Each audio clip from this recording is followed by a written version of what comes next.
Hi guys, and welcome to Boring History Relaxing. Tonight we step quietly into a medieval village just as winter closes its hand around the land. You feel it immediately. The air bites your nose, the ground crunches underfoot, and the sky hangs low and pale, as if even the sun has decided not to try too hard. Smoke rises lazily from a handful of roofs, thin and uncertain. And you already know this is not the kind of cold you shrug off with a scarf and a hot drink. This is the sort of cold that settles into your bones and politely refuses to leave. You probably will not survive this, at least not without a lot of stubbornness and luck. So before you get comfortable, take a moment to like the video and subscribe, but only if you genuinely enjoy what I do here. And while you are at it, let me know where you are listening from and what time it is there. Now dim the lights, and without any ceremony at all, you find yourself standing in the middle of a medieval village at the very beginning of the coldest night of the year. You are not a visitor here. Not really. Tonight you are a peasant, and winter is not a season. It is a long test. The village is small, clustered tightly, as if the houses themselves are huddling for warmth. Paths between them are hard with frozen mud rutted from carts that stopped rolling weeks ago. A mainstream historical reality is that most medieval peasants lived in villages like this farming land that belonged to someone else, and winter was the most dangerous stretch of the year. Not because of armies or monsters, but because of cold hunger and the slow grinding down of the human body. You pull your thin cloak tight, already aware that it does very little. The wind slips through it like it was invited. Around you, people move with purpose. No one lingers outside longer than necessary.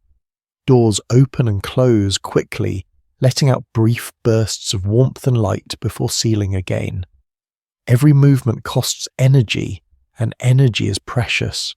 Historians still argue whether medieval villagers feared winter more than famine, but standing here it feels like the two are inseparable twins. As you walk, you notice how quiet the village becomes after sunset. During the day there are animals, tools, clanking voices raised across fields. At night in winter sound feels muted. Snow when it falls swallows noise completely. Even without snow the cold seems to press everything inward.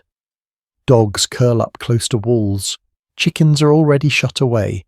People speak softly, saving breath. You hear the wind slide along the thatched roofs, lifting bits of straw, probing for weaknesses. One quirky detail that survives in records is that medieval people often described winter nights as alive, almost hostile. Not in a poetic way, but in a practical one.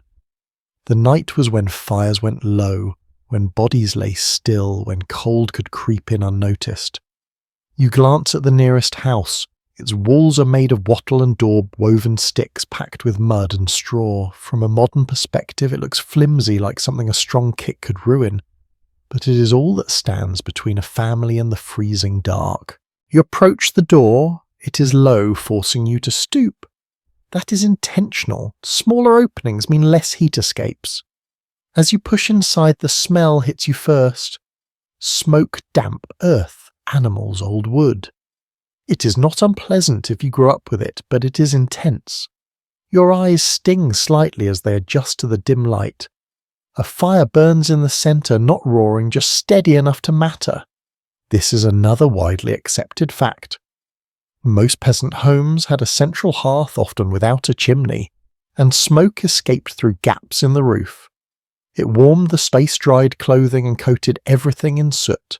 You are immediately aware of how small the room feels. The ceiling presses down. The walls lean inward just a little. This is not about comfort. It is about efficiency. Smaller spaces are easier to warm. Everyone is inside now. Adults, children, sometimes animals. You feel the heat from bodies as much as from the fire. It is crowded, but no one complains. Privacy is a luxury no one expects. As you settle near the fire, you realize how carefully it is managed. Wood is not thrown on carelessly. Every piece is considered. Winter fuel shortages were common, and peasants collected firewood all year, often risking punishment if they took it from the Lord's land without permission. Scholars still debate how strictly these forest laws were enforced in remote villages, but the fear of running out of fuel was very real. A fire that dies in the night is not just inconvenient, it can be deadly. You listen to the sounds inside the house: soft coughing, the crackle of embers, the occasional shuffle as someone adjusts their position. Outside, the wind rises, pushing against the walls. You can feel it through the structure like a slow breath. The house responds with small noises of its own: wood contracting, thatch shifting. These sounds are familiar, almost comforting. Silence would be worse, so. Your hands ache with cold even now close to the fire. You rub them together, feeling the roughness of skin shaped by labour. These hands have worked fields, hauled water, repaired fences. Winter does not stop that history. It only slows it. You realise something else too. There is no expectation that winter will be pleasant. Endurance is the goal, comfort is a bonus when it happens.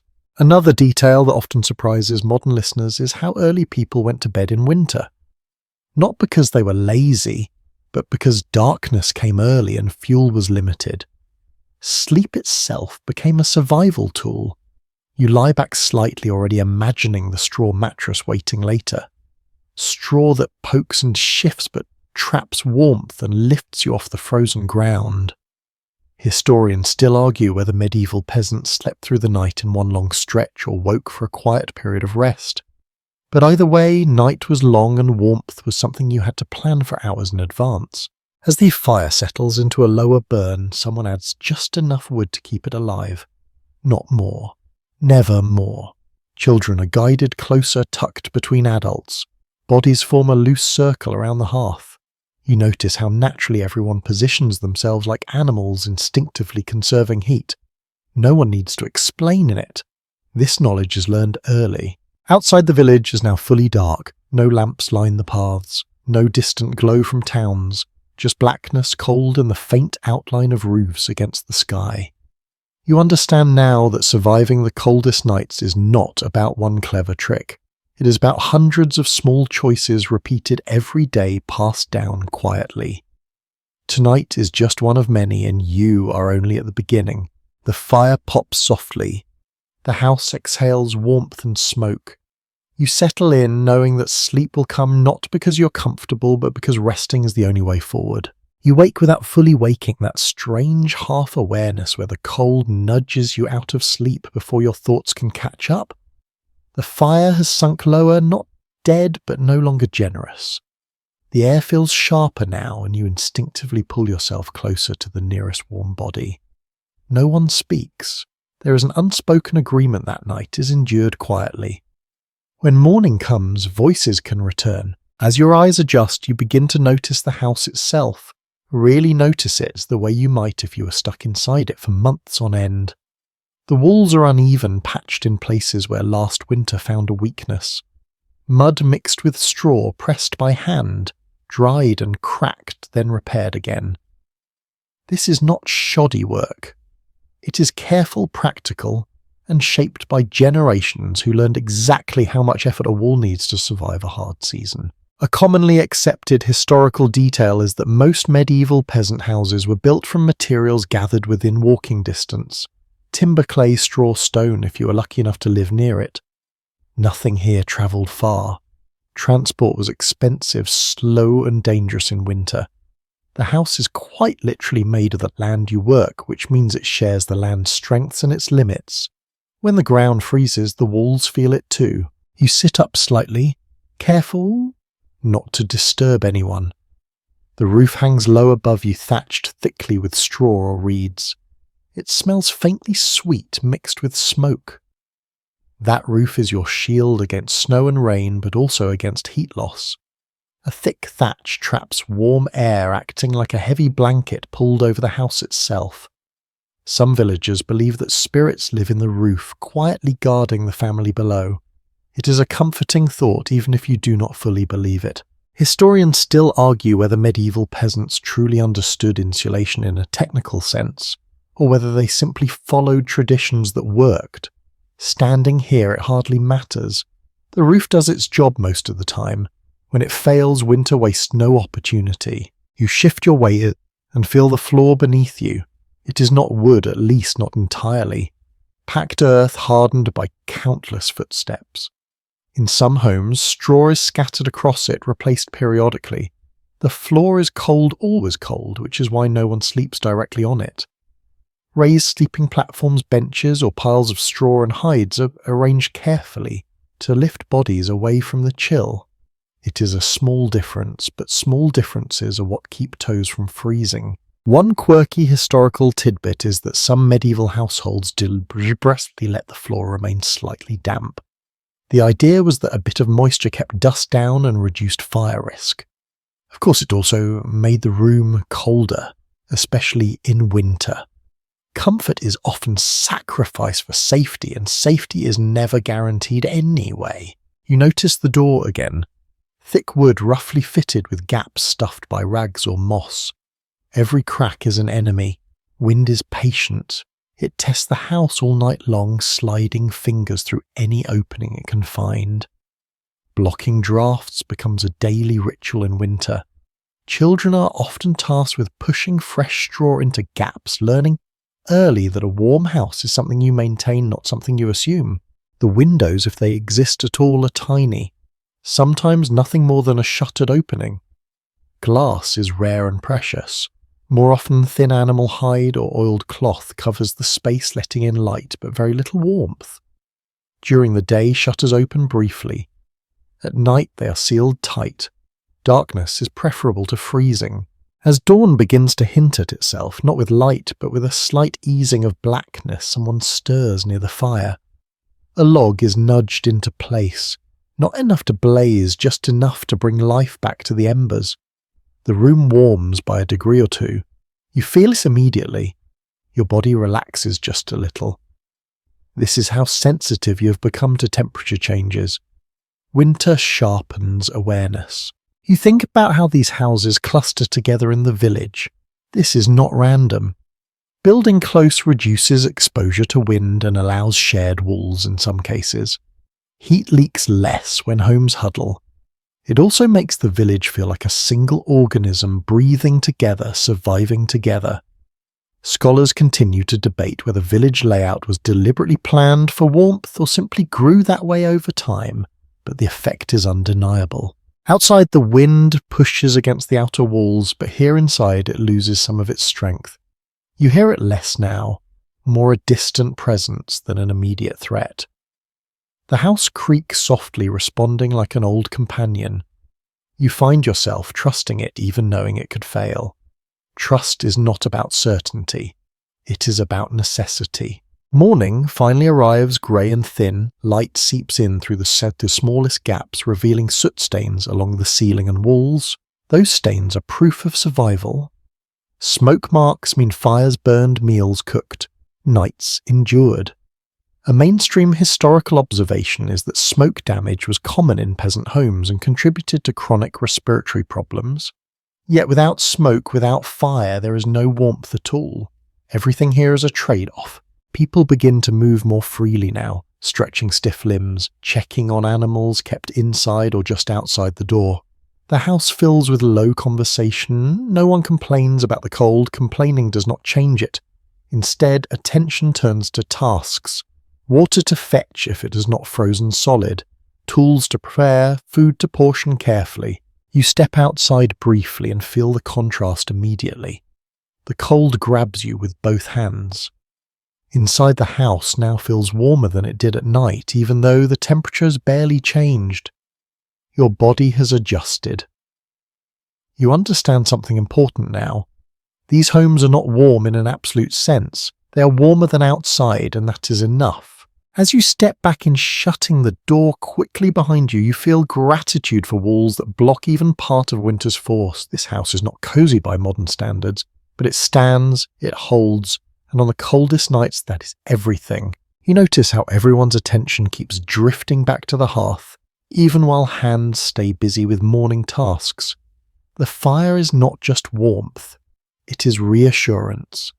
As long as there are embers glowing softly, the night is not won. Someone crouches low close enough that their hair smells faintly of smoke and stirs the coals with a stick worn smooth from years of use. The movement is careful, almost respectful, as if the fire might take offence if handled roughly. A well-known historical reality is that firewood was one of the most valuable winter resources a peasant household possessed. Wood meant heat-cooked food, dried clothes and light. Without it, everything else fell apart quickly. Forests were not free for the taking in many regions. Lords claimed ownership and peasants often gathered wood illegally, especially in winter.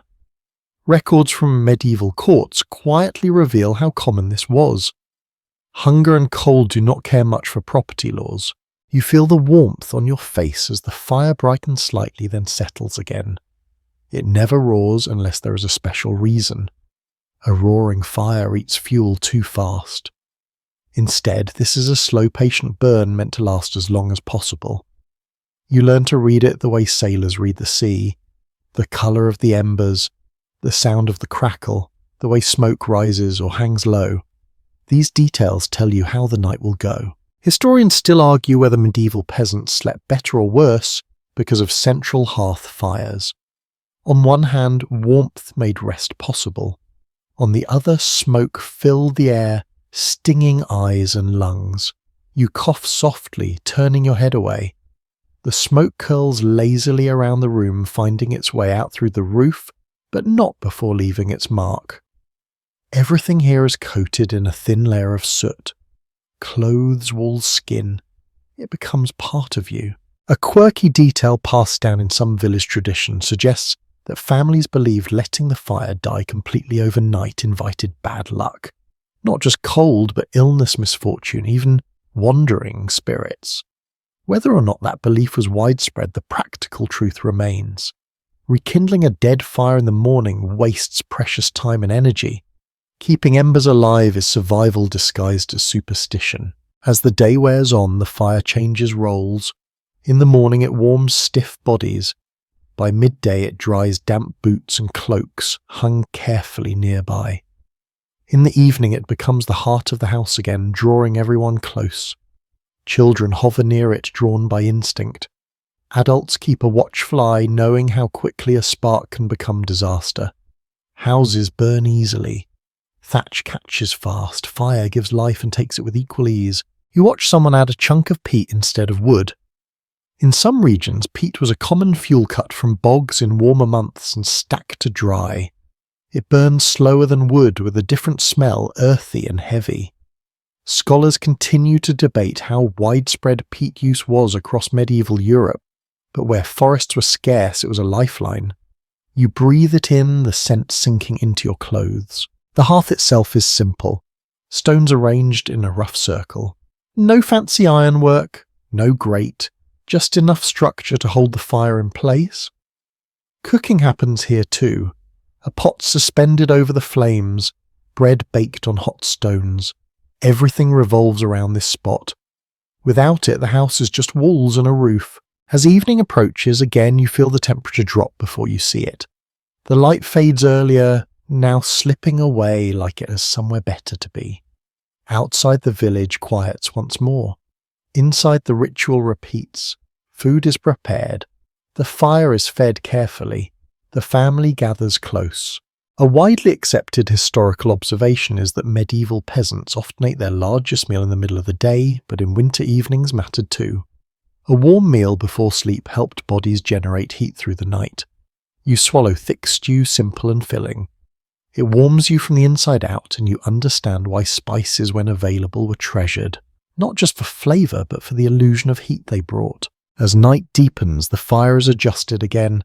Logs are placed just so, too close and it burns too fast, too far and it fades.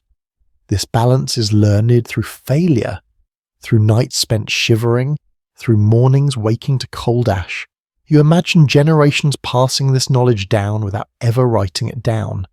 Watch how the embers glow, listen to the sound, trust your senses. Historians still argue whether medieval peasants truly feared fire more than cold. Fires destroyed entire villages, yet cold killed quietly one person at a time. Sitting here, you realise the fear is constant, just directed differently depending on the night. Tonight the fire behaves. Tomorrow is never promised. You lie down near the hearth as others settle around you. The warmth is strongest here, so children and the elderly take these spots. It is not discussed. It simply happens. Bodies arrange themselves into a living barrier against the cold. Cloaks are pulled tight, straw is shifted. Someone murmurs a prayer barely audible over the soft crackle. The fire dims slowly, deliberately.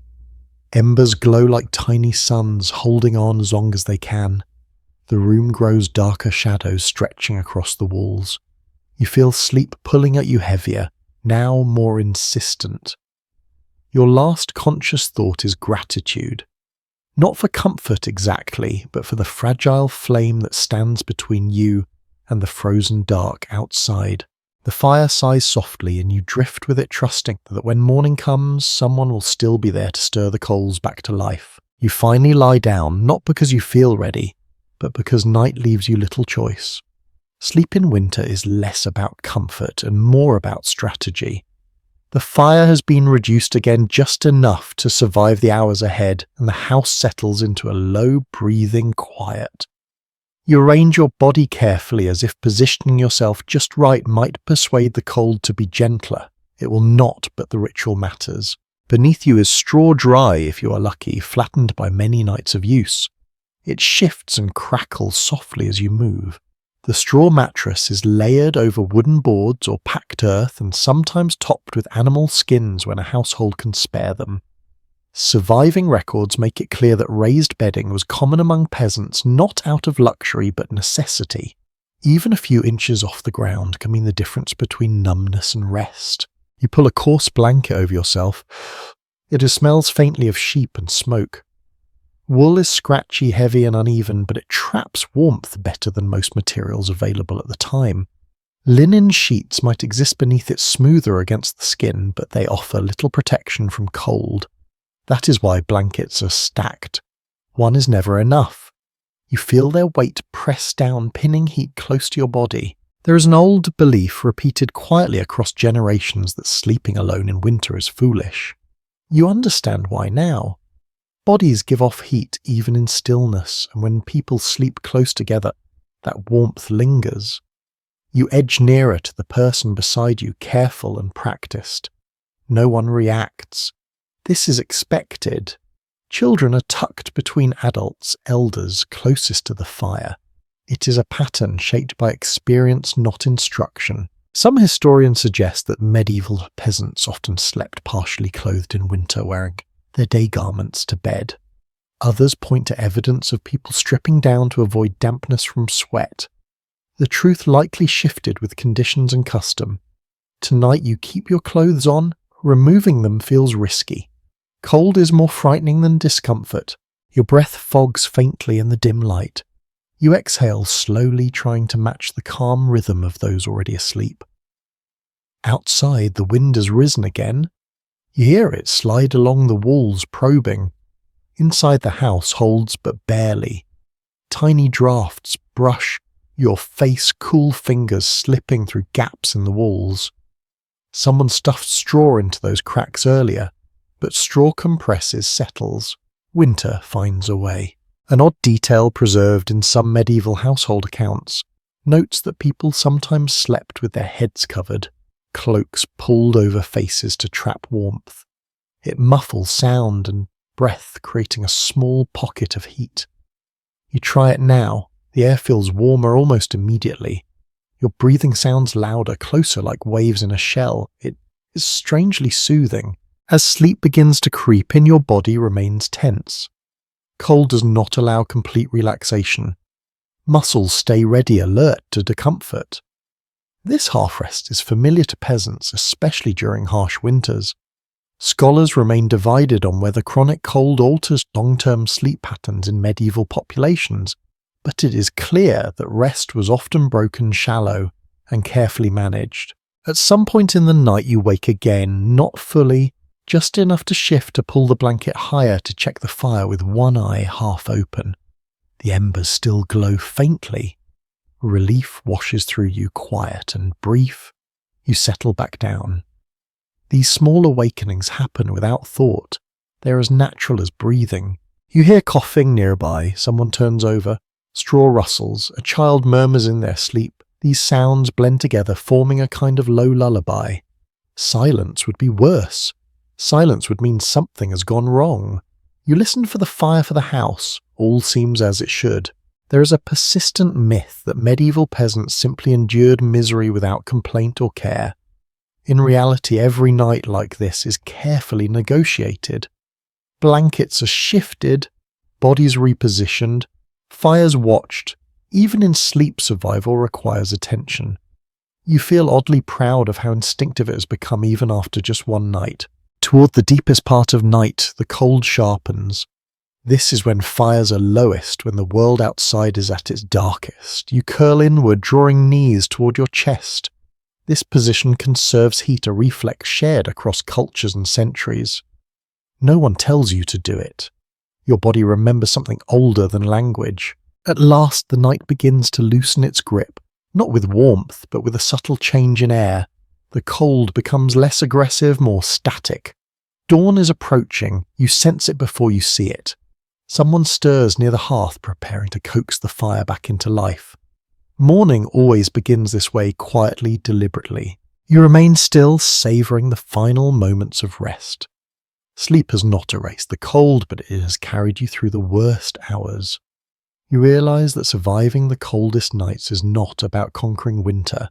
It is about enduring it one careful breath at a time. The fire brightens slightly. Shadows retreat. Another night has passed. Morning does not arrive gently. It announces itself through stiffness, through the dull ache in your fingers and the reluctant movement of joints that have cooled for hours. You sit up slowly, feeling how the cold clings to your clothes as if it wants to come with you into the day.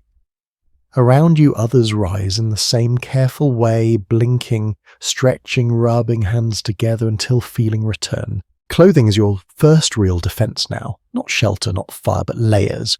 What you wear decides how much heat your body keeps and how much it surrenders to the air. Evidence from medieval wills and household inventories shows that peasants owned surprisingly few garments. Often just one main outfit, patched and repatched, and maybe an extra tunic or cloak for winter. You wear everything you have. Closest to your skin is linen. It is light, absorbs sweat, and dries relatively quickly. That matters because dampness is the enemy. Wet fabric steals heat faster than cold air ever could. Over the linen comes wool, rough, heavy, unevenly spun. Wool traps air between its fibres, holding warmth close to the body even when it is not perfectly dry. This is why wool dominates medieval clothing despite its discomfort. Comfort is secondary, survival is not. You pull your tunic lower, tucking it beneath a belt to block drafts. Your leggings are thick but worn thin at the knees from years of work. Small holes have been stitched closed with whatever thread was available at the time. Each patch tells a story of another winter survived. Scholars continue to debate how often peasants replace clothing versus repairing it endlessly, but standing here replacement feels like a luxury few could afford. Your cloak is the final layer, heavy and familiar. It smells of smoke, sheep, and damp earth. When wrapped tightly, it becomes a moving shelter, trapping warmth around your torso and shoulders. Cloaks are not just for outdoors. In winter, they are worn everywhere, including to bed. You never really take them off.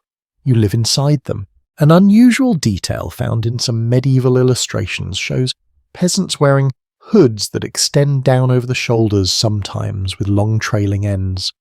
These are not decorative. They protect the neck and upper back areas where heat escapes quickly. You pull your hood up now, feeling immediate relief as it blocks the cold air creeping along the walls. Your hands ache most of all. Gloves exist, but they are rare and awkward for work. Instead, you rely on movement, rubbing hands together, stuffing them briefly beneath your cloak, holding something warm when you can.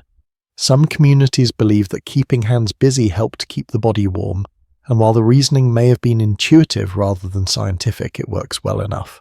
As you step outside, layers shift and settle around you. The cold tests them instantly. Wind finds weak points, sleeves ride up, gaps open at the waist, you adjust without thinking. Clothing is something you manage constantly, tightening, loosening, repositioning. It is never set and forgotten. There is an old misconception that medieval peasants dressed poorly because they did not know better. In truth, they understood their environment intimately. Every choice in fabric and fit reflects that understanding. Wool for warmth, linen for cleanliness, dark colours that hide soot and wear, simple cuts that allow movement and layering. Nothing here is accidental. Some historians point out that regional differences mattered greatly. In colder northern garments were thicker, sometimes lined with fur when available. In milder regions, layers were lighter but still carefully arranged. You feel how your own clothing reflects the climate you live in. It is shaped by local sheep, local flax, local weather. You notice children dressed much like adults, just smaller.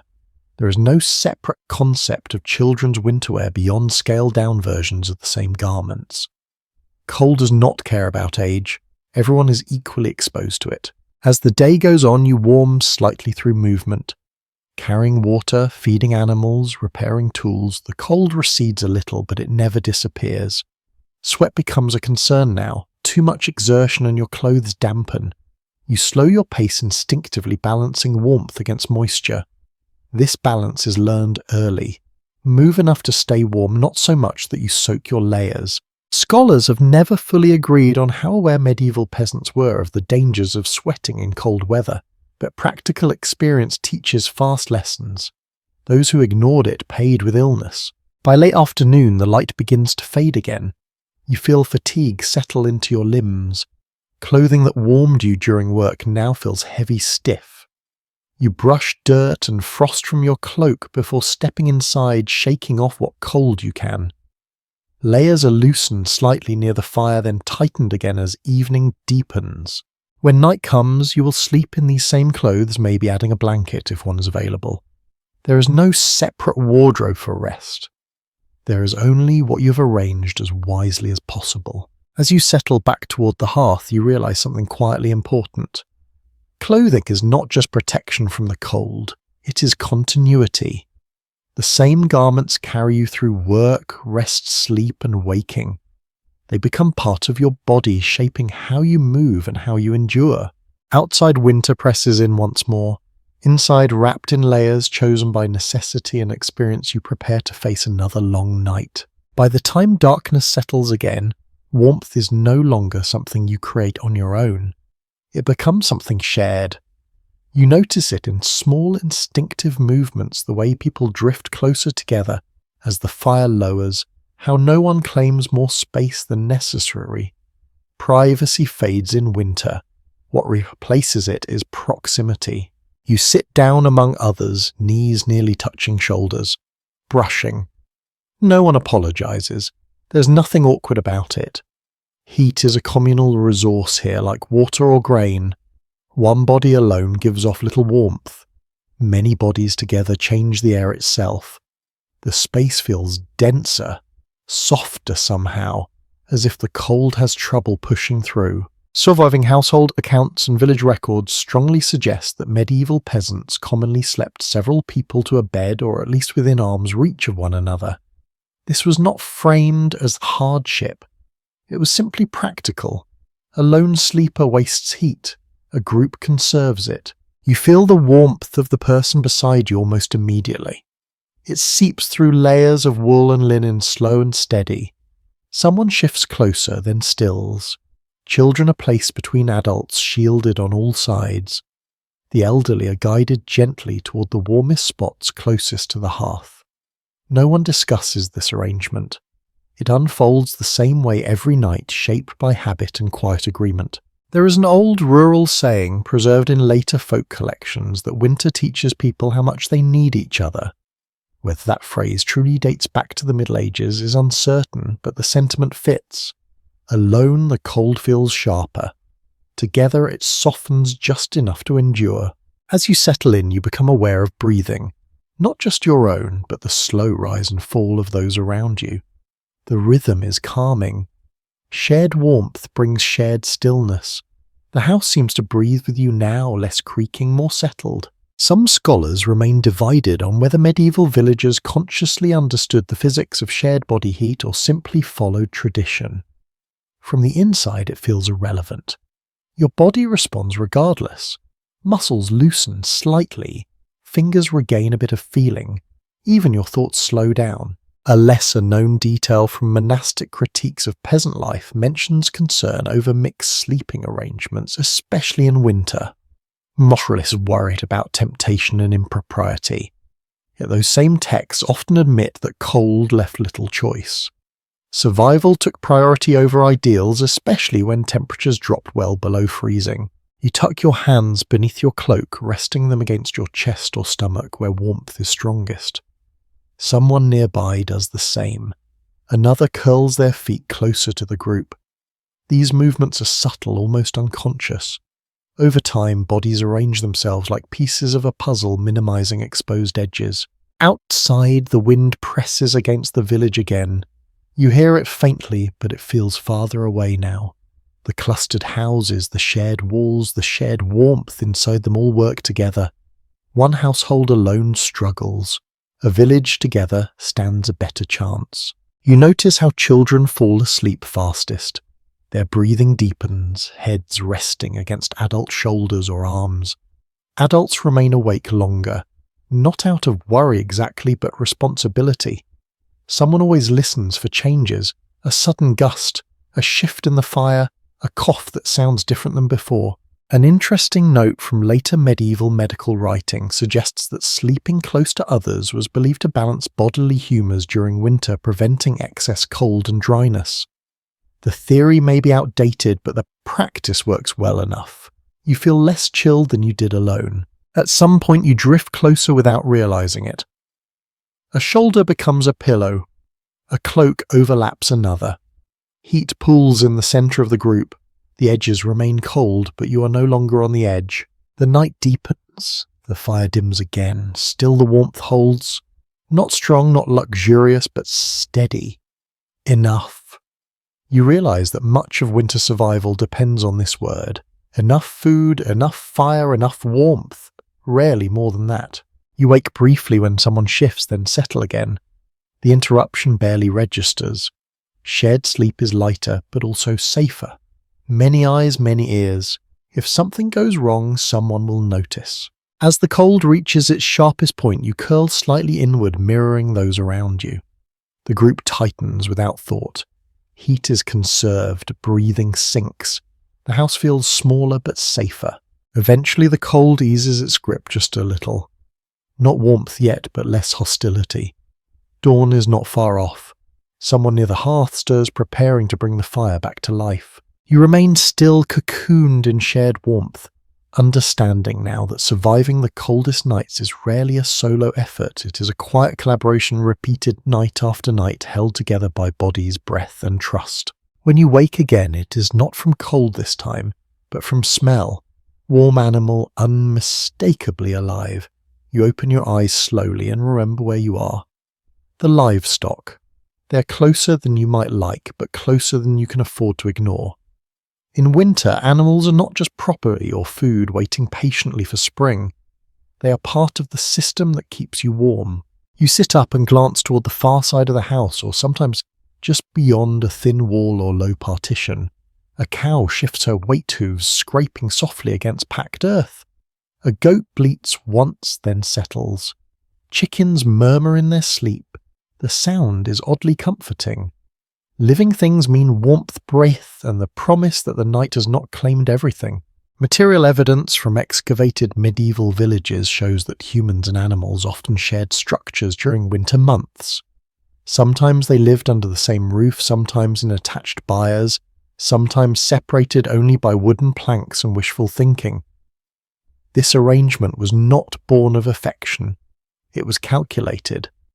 Animals generate heat constantly, and that heat seeps into nearby spaces, lifting the temperature just enough to matter. You notice it now, the subtle difference in air near the animals. Slightly warmer, slightly heavier. The scent is strong but familiar. Dung hay wet hide. It clings to everything, including you. Cleanliness is a different concept here. Warmth outranks it every time. There's a persistent modern image of medieval peasants recoiling at the idea of sharing space with animals. Yet accounts from rural life suggest the opposite. Animals were watched closely, depended upon, and tolerated indoors because they were valuable in more ways than one. Milk, manure, traction, and in winter body heat. You would rather smell a cow than freeze quietly. You step closer, careful not to startle them. Animals are calmer at night, conserving energy just like people do. A cow exhales slowly, a cloud of warm breath rising and fading. You hold your hands out briefly, letting the warmth brush your fingers before pulling them back under your cloak. It feels almost luxurious. Some medieval commentators complained about the health risks of living so closely with animals. They blamed foul air for the illness, and they were not entirely wrong. Yet the alternative was worse. Exposure to cold, weakened bodies quickly making sickness more likely.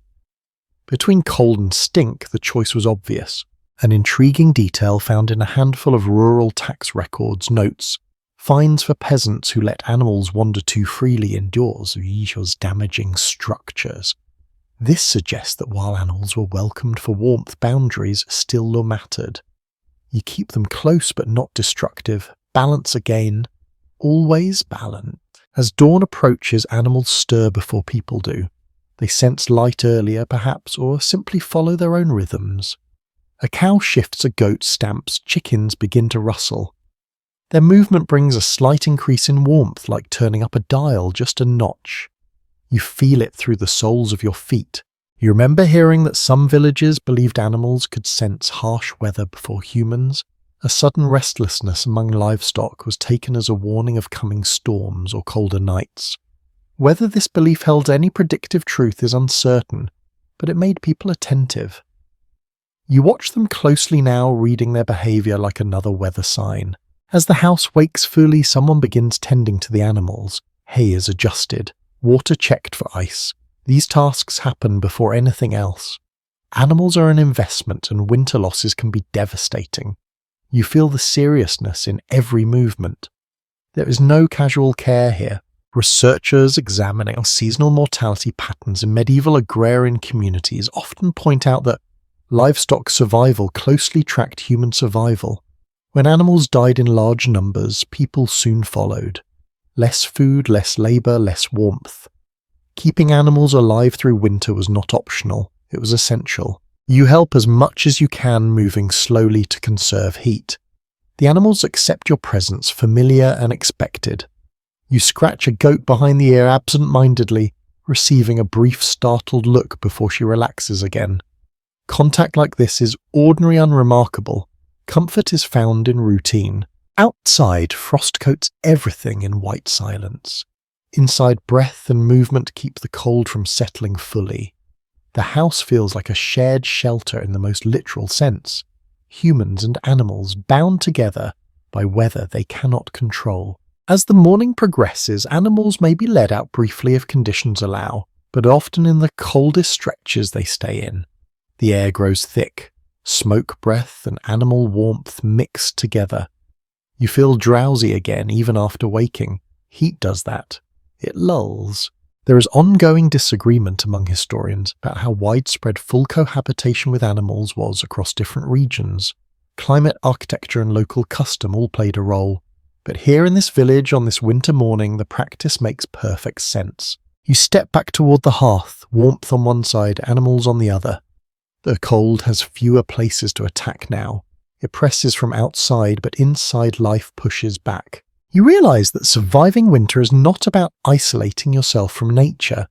It is about pulling it close, accepting discomfort in exchange for endurance. The animals breathe, you breathe, the house holds you all together. Another night survived, another morning, a morning earned, and winter still long ahead waits patiently. By midday, warmth comes from a different place. Not from fire or bodies, but from food. You feel it before you taste it, a quiet anticipation that settles in your stomach as pots are shifted closer to the hearth. Winter meals are not elaborate, but they are deliberate. Every ingredient has a purpose, and that purpose is not pleasure. It is endurance. You crouch near the fire as a pot is lifted and stirred. Steam rises thick and fragrant in its own simple way. Grains, roots, maybe a bit of fat if fortune allows. This is the kind of food that clings to your ribs heavy enough to stay with you through the night. Written household accounts from the later Middle Ages make it clear that peasants relied heavily on pottage, thick stews that could be endlessly adjusted depending on what was available. Today's version smells of barley and turnips with a hint of onion softened almost beyond recognition. You take your portion carefully. Bowls are modest, no one overfills them. Winter teaches restraint early. Food stores must last, and overeating today means hunger tomorrow.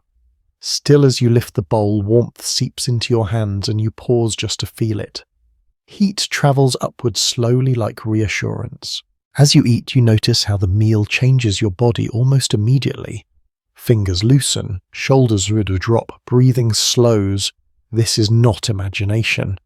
Digesting food generates heat, and medieval people understood this through experience, if not biology.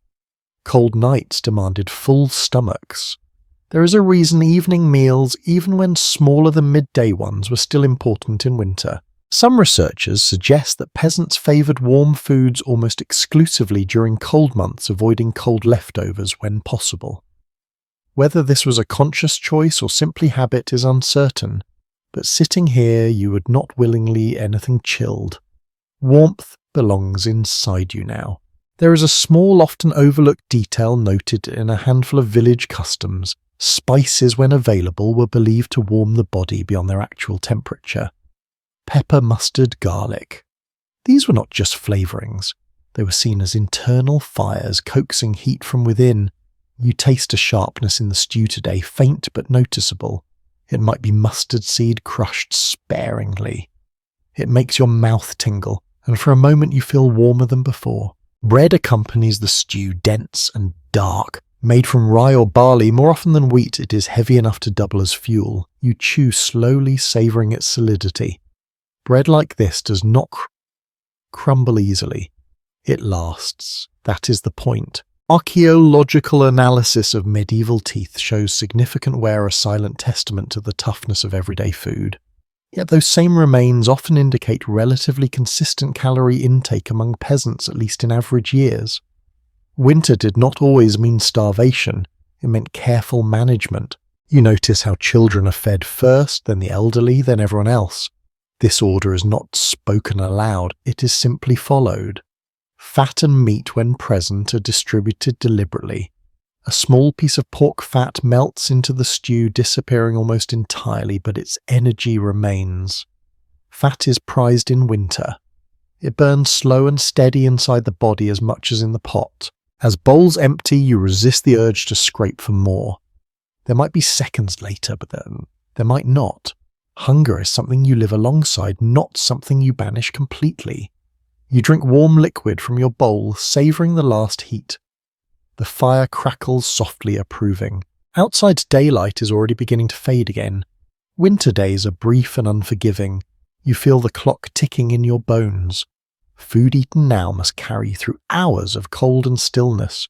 You move less afterward, conserving energy, letting digestion do its quiet work. There is a long-standing debate among scholars about how often medieval peasants experienced true caloric deficiency during winter. Some argue that famine was common and constant. Others point to evidence of stable diets in many regions, interrupted only by bad harvests or conflict. Sitting here, the truth feels nuanced. You're not full in the modern sense, but you are sustained. As evening approaches, the fire is adjusted again and the pot is returned to its place. Leftovers, if any, are covered and set aside. Nothing is wasted. Scraps will be eaten tomorrow, warmed again, transformed once more. Food in winter is never finished. It simply changes form. Your body grows heavy with warmth now, not sleepy exactly, but settled. The meal has done its job. You feel better equipped to face the coming night. It is not optimism, it is preparation. Before sleep, someone offers a final small bite, perhaps a crust dipped in broth. Not everyone takes it, but you do. There is no shame in accepting warmth when it is offered. Winter does not reward pride. As you lean back against the wall, Stomach warm hands tucked into your cloak, you understand something quietly important. Surviving the coldest nights is not just about shelter or fire, it is about feeding the body in ways that help it help itself. Every spoonful matters. The light fades completely now. The fire lowers. The village outside goes silent.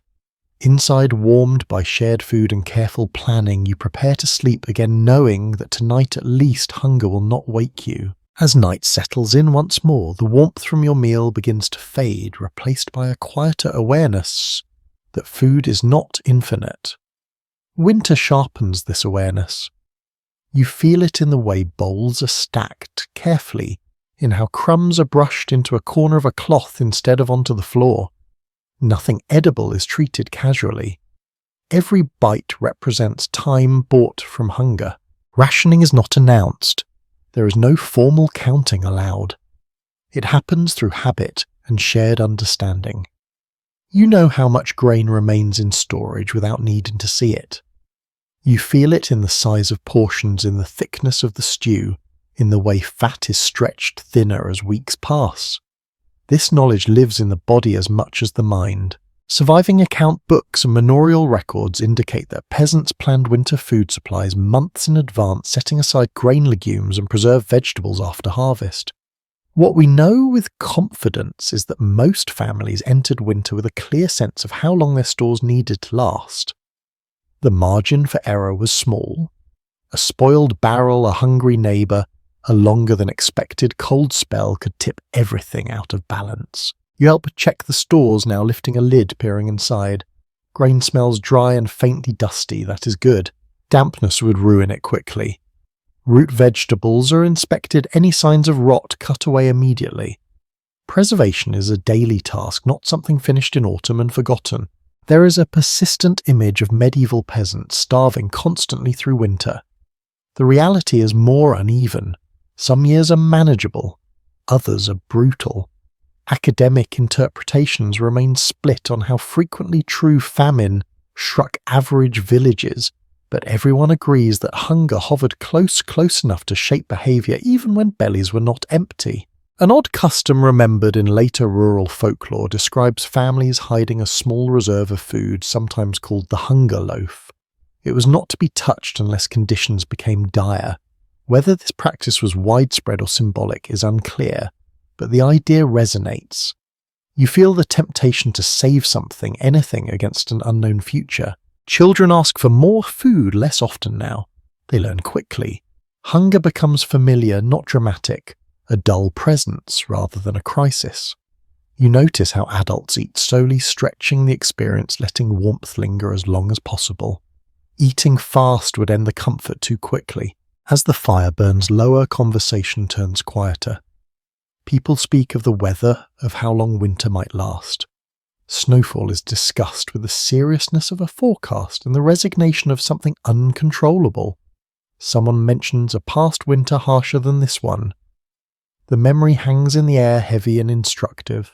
Researchers examining parish death records have noted spikes in mortality late in winter, when food supplies were lowest and bodies weakest. You feel that knowledge in the careful way that tonight's food is measured. This is not just about tonight. It is about surviving until the ground softens again. Before sleep, a final check is made, lid secured, bags tied, food moved away from drafts and damp. Rodents are always a threat. You listen for scratching ears tuned. A mouse can undo weeks of careful planning. As you lie down, stomach neither full nor empty, you feel the strange balance that winter demands. Enough food to sleep. Not so much that tomorrow suffers. Hunger is managed, not eliminated. The fire glows softly. The house settles. Outside, the cold waits patiently. Inside, rationed warmth and careful planning hold it at bay, at least for now. The fire never truly leaves you alone, even when you stop looking at it. You feel it in your chest, in the way your breathing adjusts to the smoky air, in the faint sting at the back of your throat that has become so familiar you barely notice it anymore. Smoke is everywhere here, drifting lazily along the ceiling, clinging to walls, sinking into cloth and hair. It warms, but it also follows you long after the flames dim. You cough once quietly, then swallow it back down. Everyone does. Smoke is accepted as part of winter life, the price paid for heat. The hearth has no chimney, only gaps in the roof where smoke can escape when the wind cooperates. On still nights it lingers heavy and low. On windy ones it swirls unpredictably, sometimes pushing back down into the room as if confused. Material traces left behind in medieval houses show thick layers of soot built up over years, darkening the insides and the thatch alike. This is not neglect, it is evidence of survival. Fire burned daily relentlessly and the smoke had nowhere elegant to go. You look up and see it now blackened streaks along the roof timbers, each one marking countless meals cooked and nights endured. Your eyes sting a little more tonight than usual. Perhaps the firewood is greener than it should be, not fully seasoned. Perhaps peat has been added again, releasing its heavier smoke. You blink slowly, letting tears form and fade. No one complains. Complaints waste breath, and breath is precious in smoky air. There is a quiet understanding among the adults that smoke is both helper and hazard. It keeps insects away, dries damp clothing, and preserves the thatch by discouraging rot. At the same time, it settles into lungs, makes breathing harder, and leaves a residue that never truly washes off. Some village healers claim that a smoky house builds resilience, hardening the body against illness. Others mutter that it weakens the chest over time. The truth, as always, feels tangled. Medical writings from the later medieval period occasionally warn about foul air trapped indoors, especially in winter. They speak of corrupted breath and stagnant vapours. Yet those same texts rarely offer alternatives. Fire is non-negotiable. Warmth matters more than clean air when frost waits outside the door. You shift your position slightly, angling your head lower where the air feels marginally clearer. This trick is learned young. Smoke rises, so staying close to the floor brings some relief. Children often play there not just for warmth from the fire's glow, but because breathing is easier. You notice how instinctive this feels now, how your body adjusts without instruction. An unusual detail preserved in a few rural sayings suggests that people believed smoke hardened the spirit as much as the body. A smoky home was a lived-in home, a place of work and warmth, not idleness. Clean air was associated with the outdoors, with cold, with exposure. Inside smoke meant safety even if it stung. As the night deepens, the fire is fed sparingly. Each addition sends a fresh wave of smoke rolling outward. You watch it move slow and graceful, catching the light before fading into shadow. The room feels hazy now, like the edges of the world have softened. Sounds are muffled slightly. Even thoughts seem to slow. Researchers studying medieval respiratory health often point to skeletal evidence showing signs of chronic lung stress. Yet many of those same remains indicate long lives by the standards of the time. It suggests a trade that people accepted knowingly or not. Breathe smoke, live warmer. Avoid smoke, freeze. You take a slow breath through your nose, then another. The smell is so familiar it barely registers as unpleasant anymore. It is winter. It is home. You pull your cloak up higher, creating a small pocket of air that feels cleaner, warmer. Others do the same, turning inward, forming little personal shelters within the shared space. Outside, the wind rattles the thatch, encouraging smoke to escape more freely for a moment. The room clears slightly, just enough to feel the difference.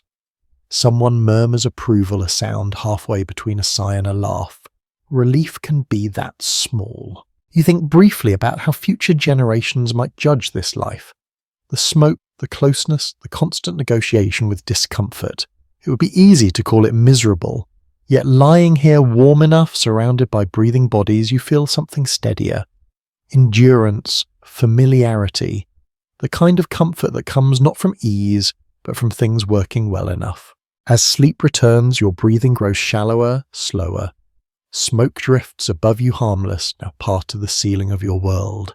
The fire settles into embers again, glowing faintly through the haze. The house exhales. Another night moves forward, wrapped in soot and warmth. You let it carry you, lungs and all-knowing.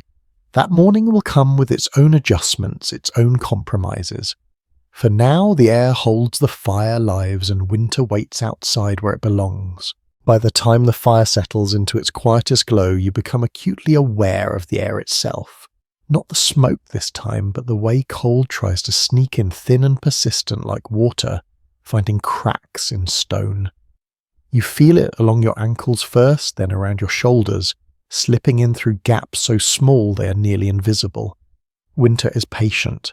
It does not rush, it waits for mistakes. Earlier in the day, you watch someone move methodically along the inside walls, pressing fresh straw into narrow seams, smearing mud over old fissures, patting it flat with practiced hands. This is not busy work. Blocking drafts is as essential as feeding the fire. Even a finger-wide opening can undo hours of careful warming. Physical remains of medieval houses often show repeated layers of repair mud over mud straw, embedded in daub again and again. These layers tell a quiet story of winters past, each one leaving its mark. Walls were not built once and forgotten. They were maintained constantly, especially when cold weather exposed their weaknesses. You shift closer to the wall now and feel the difference where repairs were done well. The air there is still less biting. In other spots, a faint chill brushes your skin. You tuck your cloak tighter, instinctively sealing yourself off. Everyone learns to read these invisible currents. You know which corner to avoid, which bench stays warmer, which spot near the door never quite feels right. Doors are a particular problem. They open and close too often, letting cold rush in like an unwelcome guest. Thick wooden planks help, but wood shrinks in winter, pulling away from its frame. To counter this rags moss, old scraps of cloth are wedged into gaps, replaced as they fall loose. It looks untidy, but it works. There is a small habit mentioned in scattered village accounts of people hanging heavy cloth or even spare cloaks over doors at night. This extra layer softens the blow when the door shifts in the wind. You notice one hanging here now, dark and worn, smelling faintly of damp wool. It sways slightly as a draft brushes past, doing its quiet duty. Windows are treated with even more suspicion. Openings meant for light are liabilities once the sun sets. Shutters are pulled tight long before nightfall. In some homes, thin animal hide is stretched across the opening, rubbed with oil to block wind while letting light through during the day.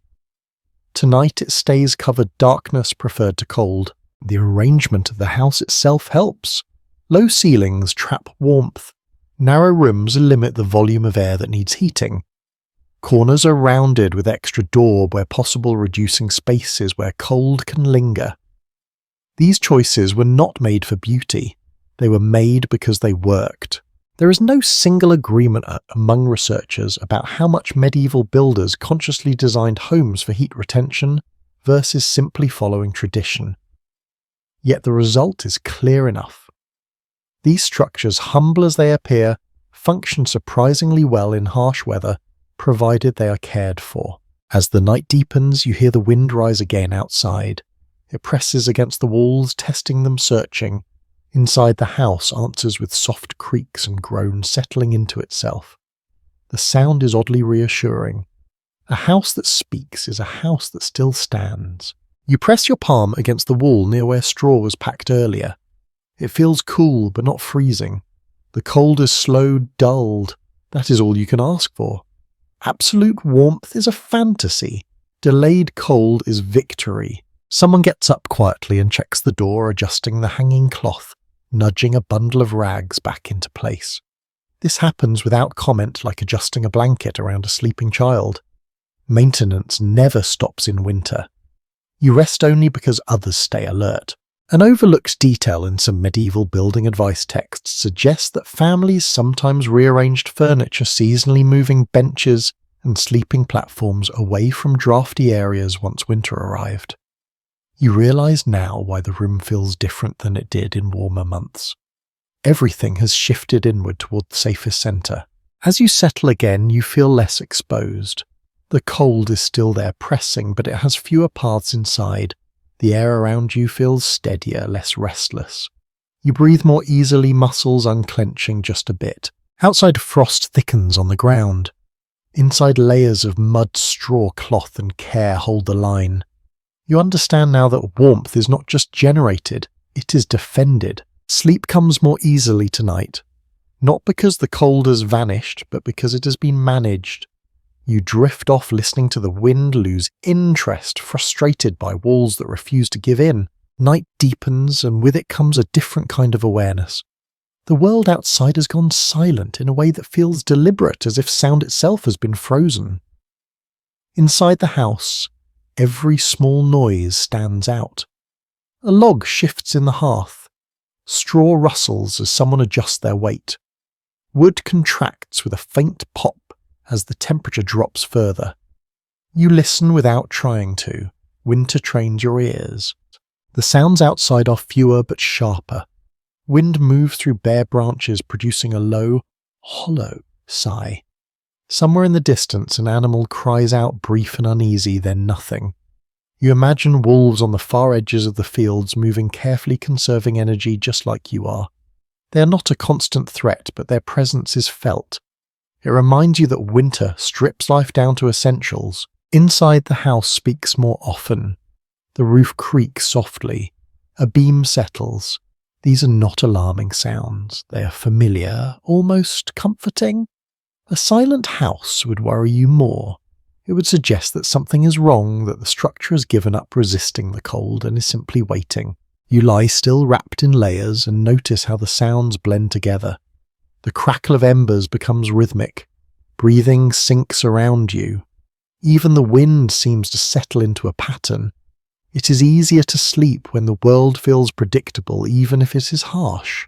Surviving medieval descriptions of winter nights often focus on sound rather than sight. Darkness was total, but ears remained busy. People learned to tell the difference between normal noises and danger. A branch scraping the roof is nothing. A sudden heavy thud might mean snow sliding or worse. You find yourself categorizing sounds automatically now. A small, easily overlooked detail appears in some later village lore. Parents taught children bedtime prayers not only for spiritual comfort, but to calm them enough to listen properly. Panic made it harder to hear real threats. Calm sharpened attention. You whisper familiar words now, not loudly, just enough to settle your thoughts. Whether they protect you or not, they slow your breathing. The cold intensifies again near the deepest part of night. You feel it in your feet first, then your hands. You tuck them closer to your core, adjusting blankets without fully waking. Someone else does the same. Bodies shift in response, redistributing warmth. No one complains. Complaints would only wake others. There is a tendency to imagine medieval nights as terrifying, filled with fear and superstition. Yet what you feel now is not fear. It is vigilance, quiet and controlled. You trust the house. You trust the people around you. You trust that if something truly goes wrong, someone will notice. Researchers who study medieval domestic life often note how storytelling played a role in managing night anxiety. Stories told by firelight lingered in memory, providing familiar mental paths to follow when darkness pressed in. You replay fragments of such stories now, half remembered, half invented. They give your thoughts somewhere safe to wander. Outside, snow begins to fall. You do not see it, but you hear the change. The wind softens. Sound dampens. The world seems to draw a thick blanket over itself. This is good. Snow insulates. It protects crops still sleeping beneath the soil. It quiets the night. You relax a little, knowing the cold will be less biting with the fresh snow on the ground. Inside, the fire breathes quietly. Embers glow and fade, glow and fade. The light barely reaches the walls now, but that's enough. Total darkness would feel heavier. This faint glow anchors you, reminding you where you are. You wake briefly when a child murmurs in their sleep. An adult reaches out without opening their eyes, resting a hand on the small back until the sound fades. The gesture is automatic, practiced. Comfort is offered without words. There is no agreement among modern scholars about how deeply medieval people slept during winter nights. Some evidence suggests frequent waking, others point to long stretches of rest once warmth and safety were secured. Lying here, you feel somewhere in between. You drift, surface drift again. Sleep comes in waves. As the hours pass, the sounds outside change again. Wind picks up, then eases. Snow continues to fall, then pauses. Inside, nothing changes much at all. That constancy is what allows rest. You do not need luxury. You need predictability. Toward morning, the house grows quieter. Even the wind seems to hold its breath. The cold remains, but it feels less aggressive, more resigned. You sense dawn approaching before you see it. A subtle shift in the air. A different quality to the silence. Someone near the hearth stirs, preparing to wake fully. You remain still, savouring the last moments of night. The sounds that once demanded attention now feel distant, less urgent. Another night has passed. You realise that listening is as much a survival skill as building fires or stacking food. In the coldest nights, your ears stand watch while your body rests. And tonight they have done their job well. Morning brings movement, and with movement comes risk. Cold does not loosen its grip just because the sky lightens. In many ways, winter mornings are more dangerous than nights. Bodies are stiff joints, slow breath, sharp. Illness likes these hours. You feel it as you rise, a heaviness in your chest, a reluctance in your limbs that was not there yesterday. Someone coughs nearby, not loudly, not dramatically, just a dry sound quickly swallowed. No one comments. Coughs are common in winter, expected even, but everyone notices. A cough that lingers, that deepens, that brings weakness with it, can change the tone of an entire household. Cold months are when sickness spreads most easily. People stay indoors, air is thick, bodies are clear. You do not need written records to understand this. You feel it in the way elders are watched more closely and how children are checked for warmth more often than usual. Illness in winter is not just personal, it is communal. Evidence left behind in parish registers and burial grounds shows a clear rise in deaths during late winter and early spring. These are the months when cold, hunger and exhaustion overlap. Bodies worn thin by months of endurance finally give way. You sense that knowledge in the careful way people move around those who seem unwell, offering warmth, food and rest without drawing attention. You notice how dampness is treated with quiet urgency. Wet clothes are dangerous now. A soaked tunic or stocking can drain heat fast, leaving the body vulnerable. That is why garments are hung close to the fire whenever possible, turned slowly to dry without scorching. Steam rises faintly from wool, filling the room with a warm, earthy smell. There is a small practice rarely mentioned directly where people change the order of sleeping when someone feels weak. The unwell are placed closer to the fire, shielded by others. It is not framed as care in words, it simply happens. Heat is medicine here. Some village healers recommend warming drinks for almost every complaint. Herbal infusions, watered wine broth thick with grain. Whether these cure illness or simply comfort the body is unclear, but warmth itself does real work. You drink slowly when offered something hot, feeling it spread through your chest, easing the tightness just a little. There are beliefs that linger around winter sickness. Some think cold air enters the body through the mouth or feet. Others blame night winds or bad dreams. A few insist illness comes from imbalance within brought on by too much cold and dryness. You do not argue. You put on thicker socks. You pull your cloak tighter. You accept help. A curious habit survives in a few scattered sources describing families burning certain herbs in winter, not just for smell, but because they believed the smoke chased illness away. Rosemary, juniper, whatever could be gathered. Whether it helped or not, the scent changes the air, lifting spirits in a season when spirits need lifting. You notice how work adjusts subtly when someone is sick. Tasks are redistributed without discussion. Children carry lighter loads. Stronger backs take heavier ones. This flexibility keeps people alive. Rigid schedules have no place here. There is no single answer for how medieval communities understood disease. Some ideas were rooted in observation, others in traditional fear. What matters is that winter forced attention. Symptoms were not ignored. Weakness was dangerous. Everyone knew it. As the day passes, you keep moving but gently out. Enough to stay warm, not enough to exhaust yourself. This balance is delicate. Too much rest invites stiffness and chill. Too much effort invites sweat and fatigue.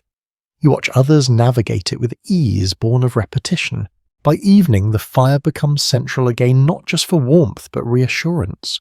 You sit close, letting heat soak into your bones.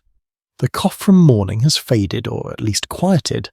Relief spreads quietly through the room. Tonight no one worsens. Night brings its own tests. Breathing feels heavier. Cold presses inward again. You tuck yourself carefully among others, conserving warmth, listening to the sounds of sleep. Someone breathes unevenly nearby, then settles. You remain alert longer than usual, not from fear but habit. Winter trains watchfulness. It is tempting to think of illness as an individual battle, but here it is never just that. One body failing strains the rest. One person recovering strengthens everyone. Care flows quietly without ceremony. Toward morning, you wake feeling tired but intact. That counts as success. Another night passed without loss. Another day begins with bodies still standing. You realize that surviving the coldest nights is not just about warmth and food. It is about noticing small changes. A cough, a stumble, a silence where there should be movement. Winter demands attention, and those who give it stand the best chance of seeing spring. As evening gathers, again, the cold brings with it something quieter but heavier than frost. Thought. When hands are idle and the fire settles low, minds wander. Winter nights stretch long and fear has room to grow, if left unattended. You feel it hovering at the edges of awareness, the worry that creeps in when the world narrows to darkness and breath. Faith steps into that space gently, not with thunder or certainty, but with habit. Someone traces a small sign in the air before settling down. Another murmurs words learned so early they no longer feel spoken. You do the same even if you are not sure what you believe. The ritual itself steadies you. Familiar sounds anchor the night. Church teachings shape much of village life, but winter faith is often more personal than formal. You notice how prayers change tone when cold presses are hardest. They become practical. Keep the fire alive. Let the children wake healthy. Hold the roof. Hold the walls. These are not lofty requests. They're immediate and urgent. Records from medieval sermons frequently warn about spiritual dangers lurking in winter, when darkness and isolation made people vulnerable. Yet those same sermons often acknowledge fear as natural. Fear of cold, fear of hunger, fear of not making it through. You feel less ashamed of it now, sitting among others who share it quietly. There is a habit in some households of placing small protective objects near sleeping spaces during winter nights. A carved symbol, a sprig of dried plant, a coin pressed into the wall. Whether these objects were meant to ward off spirits or simply comfort the mind is hard to say. You notice one now, tucked into a beam above the hearth. It looks old, smoothed by fingers over time. Someone believed in it enough to keep it close. You settle down, pulling blankets tight, and listen as a story begins. Not loudly, not formally, just a remembered tale passed from one voice to another. Stories are another kind of shelter. They give the mind warmth when the body has only so much to spare. This one speaks of winters survived before, of ancestors who endured worse and lived to tell about it. Some observers of medieval life have suggested that storytelling increased during winter months, precisely because there was more need for distraction and reassurance. Sitting here, that feels right. The tale fills the room, pushing back the cold, not with heat, but with familiarity. You know how it ends, but you listen anyway. The fire flickers, throwing shadows that dance along the walls. In another season, those shapes might unsettle you. Tonight they feel companionable. They move in time with the story, with the rise and fall of voices. Darkness becomes less threatening when it is shared. A small belief lingers in village memory that winter nights are thinner somehow, closer to whatever lies beyond the everyday world. Whether that meant spirits, ancestors, or simply danger depended on who you asked. You do not dwell on it. You pull your cloak tighter and let the story carry you. As the tale winds down, silence returns, but it feels softer now. Fear has been named, shaped, and set aside. You notice how breathing evens out around you. Even the children restless earlier sleep more deeply now. You lie back and think about how faith here is less about answers and more about endurance. It offers structure to nights that might otherwise stretch endlessly. It gives shape to fear without demanding it disappear. That is enough. Outside, the wind moves again, testing the walls. Inside, prayers and stories linger like an extra layer of insulation. You feel steadier, calmer, ready to sleep. Sleep. Winter does not become easier because of faith, but it becomes bearable. And as you drift off, wrapped in warmth, both physical and imagined, you understand that belief itself can be a form of shelter. Morning returns with no apology. The cold is still there, waiting unmoved by your rest. You rise because the day demands it, not because your body feels ready. Winter does not pause work, it reshapes it. Tasks continue altered but never abandoned, and you feel that truth settle into your muscles as you stand. The fire is coaxed back to life, not with urgency but with routine. Someone stretches stiff arms. Someone else steps outside, briefly, breath blooming white in the air. Even in the deepest cold, work presses forward. Animals need tending, tools need checking. Food must be prepared. Stillness invites weakness, and weakness invites trouble. You step into the pale daylight and feel how quickly cold steals warmth from an unmoving body. This is why winter labour exists. Movement keeps blood flowing. Chopping a small amount of wood, carrying water carefully so it does not slosh and freeze, sweeping snow from doorways before it hardens into ice. These are not heroic acts. They are maintenance. What becomes clear when you watch closely is that winter work is quieter, slower, more deliberate. No one rushes, no one wastes effort. The goal is not speed but efficiency. Energy is measured like food used where it matters most. Surviving evidence from medieval farming calendars shows that even in winter, peasants followed a rhythm of tasks tied to daylight and weather. Repairing tools, mending harnesses, tending animals, clearing paths. Fields may rest, but villages do not. Life simply turns inward. You notice how people pause, often hands tucked under cloaks, breath controlled. These pauses are not laziness. They are calculation. Work too hard and sweat forms. Sweat cools quickly. Cold sickness follows. You learn to stop just before that point, letting warmth settle instead of escape. Children help where they can, carrying small bundles, fetching straw, learning, without being told how winter work differs from summer. There is pride in usefulness even now, especially now. An unexpected detail preserved in some rural accounts suggests that winter was when tools were valued most highly. A broken handle in summer is inconvenient. In winter it can be dangerous. You check the axe handle carefully before lifting it fingers, tracing old cracks filled with resin and cloth. It holds for now. As the day progresses, the cold never leaves, but it shifts. Sunlight adds nothing to warmth, only visibility. Shadows move slowly across the ground, marking time, more clearly than any clock. You know when to stop because the light tells you. There is no settled agreement among historians about how productive medieval peasants could be during harsh winters. Some argue output dropped sharply. Others point to steady maintenance work that kept communities functioning. From where you stand, productivity feels less like numbers and more like survival. The village continues because people continue. By midday, hunger returns softly. Not sharply, not yet. You eat a small portion, then return to tasks that can be done indoors. Repairing nets, twisting rope, patching clothing.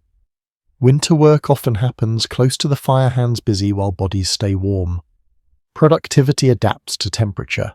The sound of work fills the house, scrape of knife on wood, pull of thread through fabric, low conversation. These sounds replace the summer hum of fields. They carry the same purpose. As evening approaches, fatigue settles deeper than cold ever could. Winter tiredness is different. It sits heavier, slower. You feel it behind the eyes and the spine. Yet there is satisfaction in having done what needed doing. The path is clear, the animals fed, the firewood stacked just a little higher. When night comes again, you rest knowing that work did not stop winter, but it kept winter from winning today. That feels like enough. You lie down, muscles aching, but warm from use, and understand something simple and essential. Survival here is not dramatic. It is built from ordinary effort repeated daily, even when cold makes every movement harder. Sleep comes easier when work has filled the day. Outside frost forms again. Inside tired bodies settle. Another cycle completes itself, quiet and unremarkable, which is exactly why it works. Your hands remember the cold before your mind does. You wrap your fingers around a tool and feel how stiff the wood has become overnight, how the metal bites back through wool and skin. Frost clings to everything, dulling edges, slowing movement. Winter does not stop work, but it demands a different relationship with it. Tools must be coaxed, not forced. You test the weight of an axe, lifting it once, then setting it back down. The handle has been mended more times than you can count. Resin fills old cracks. Cloth has been wrapped tight where wood thinned from years of use. It holds, which is all that matters. A broken tool in winter is more than inconvenience. It is danger. Repairs are made carefully, often by firelight, when fingers can feel what they are doing. The way tools are treated now tells you something important. They are cleaned more often, stored closer to warmth, checked before each use. Cold makes wood brittle and metal unforgiving. A careless strike can shatter a handle or glance off frozen grain. People learned this lesson long ago, and the memory lives in habit rather than instruction. You notice how gloves are still avoided when precision matters. Thick mittens keep hands warm, but they dull sensation. Instead, hands are exposed briefly, then tucked away again under a cloak or against the body. Work happens in bursts. Lift, adjust, rest, continue. This rhythm keeps blood flowing without inviting sweat. There is a small practice you observe that feels oddly intimate. Before starting certain tasks, people breathe on their hands, cupping them close to the mouth. Warm breath fogs the air, then disappears. It looks like a child's habit, but it works. A moment of heat can bring feeling back just enough to manage a knot or grip a blade. It becomes clear that winter labour favours maintenance over creation. New things are rarely made unless necessary. Instead, old ones are kept alive. A handle tightened, a blade sharpened, a rope retwisted. This conserves energy and materials both in short supply. The village survives not by expanding but by holding together. You work beside others close enough to share warmth, but not so close that tools collide. Conversation is sparse. Breathing takes priority. Each movement is deliberate. When someone pauses, others adjust without comment. There is no pressure to rush. Speed wastes strength. Looking around, you realize how much of winter survival depends on the condition of these tools. Axes cut firewood that heats houses. Knives prepare food that fuels bodies. Needles mend clothing that traps warmth. When one fails, the effects ripple outward. Care given here pays off later quietly. It's difficult to say how often tools were replaced versus repaired in these medieval villages. The picture shifts depending on region and wealth. What feels certain is that repair skills were widespread. You see it in the confidence with which people handle damage, not panicked, not resigned. A crack is a problem to solve, not an ending.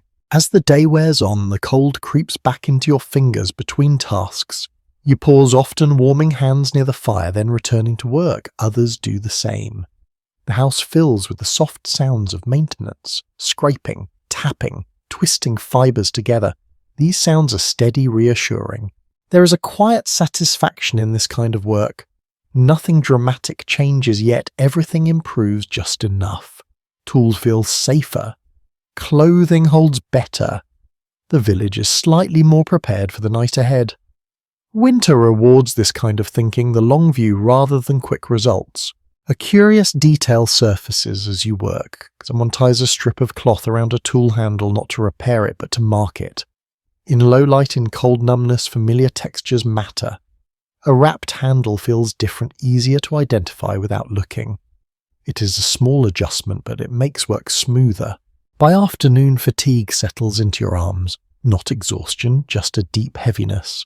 You slow naturally, listening to your body. Overwork in winter brings injury, and injury is dangerous. Rest is not laziness here, it is preservation. As light fades, tools are put away with care. Not dropped, not left outside. Metal is wiped dry. Wood is leaned where it will not warp. These final steps feel almost ceremonial. Tomorrow depends on them. You warm your hands one last time near the fire, feeling heat soak in. The tools rest nearby, close enough to benefit from warmth themselves. They are part of the household, as essential as the hearth or the roof. When night comes again, you lie down with sore muscles and calmer thoughts. The work of the day has done its quiet job. Everything holds, everything functions. You understand now that winter survival is not just about enduring cold, it is about keeping the small systems running. Tools, hands, habits. Neglect one and the rest follow. Care for them, and even the coldest nights can be met with something like confidence. Sleep comes with the satisfaction of readiness. Outside frost returns. Inside prepared tools wait for another day. Cold has a way of revealing things people prefer not to notice. As winter tightens, differences within the village become clearer, sharper, harder to ignore. You feel it in where people sit, how close they can afford to stay to the fire, how thick their cloaks are. The cold does not care about rank, but access to warmth quietly follows it. You notice that some houses hold heat better than others. Thicker walls, better thatch, fewer drafts. These homes belong to those with a little more land, a little more grain, a few more animals. Not wealthy by any modern standard, but buffered. Their winters are still hard, just less desperate. You feel the contrast when you step inside, how the air resists the cold more firmly. In smaller, poorer homes, the fire burns lower. Fuel is rationed more tightly. People sit closer together, bodies pressed in tighter clusters. Children sleep nearer to the hearth than adults. These arrangements are not discussed. They are understood. Winter reorganizes households according to need. What becomes apparent is that hierarchy does not vanish in cold weather. It becomes more practical. Those with resources share sometimes, but not endlessly. Grain loans are remembered. Firewood favors are noted. Winter generosity exists, but it is cautious. Giving too much can doom your own household later. Records that survive from manorial courts show disputes over firewood and grazing rights increasing in winter months. Cold sharpens conflict as much as it encourages cooperation. You sense that tension beneath the surface now in the careful way people speak about shared resources. Kindness has limits when survival is at stake. Children are keen observers of these differences. You see it in the way they drift toward warmer spaces, linger, near households with stronger fires. They learn early which doors feel safer. This knowledge shapes friendships, alliances, and future choices long before anyone names it. At the same time, winter also softens some boundaries. Shared hardship creates temporary equality. During storms or extreme cold doors open more readily. People shelter together who might otherwise keep distance. These moments are fragile, brief, but real. There is a small telling habit you notice during evening gatherings. When food is scarce, bowls are passed in a particular order. Not always from eldest to youngest or richest to poorest, but according to who needs it most tonight. The sick, the exhausted, the coldest. This flexibility keeps resentment from growing too sharp. It is difficult to trace exactly how rigid medieval social hierarchies became during winter. The evidence refuses to offer a single story. Some villages pulled together, others fractured. Much depended on leadership, harvest luck, and memory. Past winters mattered. A household that shared during a bad year earned goodwill that could return later. You feel this history in the way people watch each other. Trust is slow built and easily tested in cold months. A closed door is noticed, an open one remembered. Winter becomes a ledger of behaviour. As night deepens, these differences fade a little in the darkness. Firelight makes faces look similar. Shadows erase signs of status. For a few hours, everyone breathes the same air, feels the same chill creeping in. The cold levels things, if only briefly. You settle into sleep, aware of both closeness and distance around you. Winter teaches that survival is personal and social at the same time. You endure on your own body, but never entirely alone. Outside, frost spreads evenly across rich fields and poor alike. Inside, warmth is shared unevenly, but shared nonetheless. Another night presses forward, carrying with it the quiet knowledge of who has a little more, who has a little less, and how that balance might shift before spring arrives. You notice how children move through winter differently than adults do. Not lighter, not freer, but adaptable in ways that feel almost instinctive. They learn the cold quickly, not through instruction, but through repetition. You watch a child pull their hands into their sleeves without being told, curl closer to warmth without complaint, and accept hunger as a temporary state rather than a crisis. Winter does not pause childhood, it reshapes it. Games happen closer to the hearth. Laughter is quieter, shorter, but it still appears. Children play with scraps of wood, bits of string shadows on the wall. They learn early how to entertain themselves without wasting energy. Running is rare. Stillness is learned. You notice how clothing hangs on smaller bodies. Tunics are handed down, sleeves rolled, hems folded and stitched.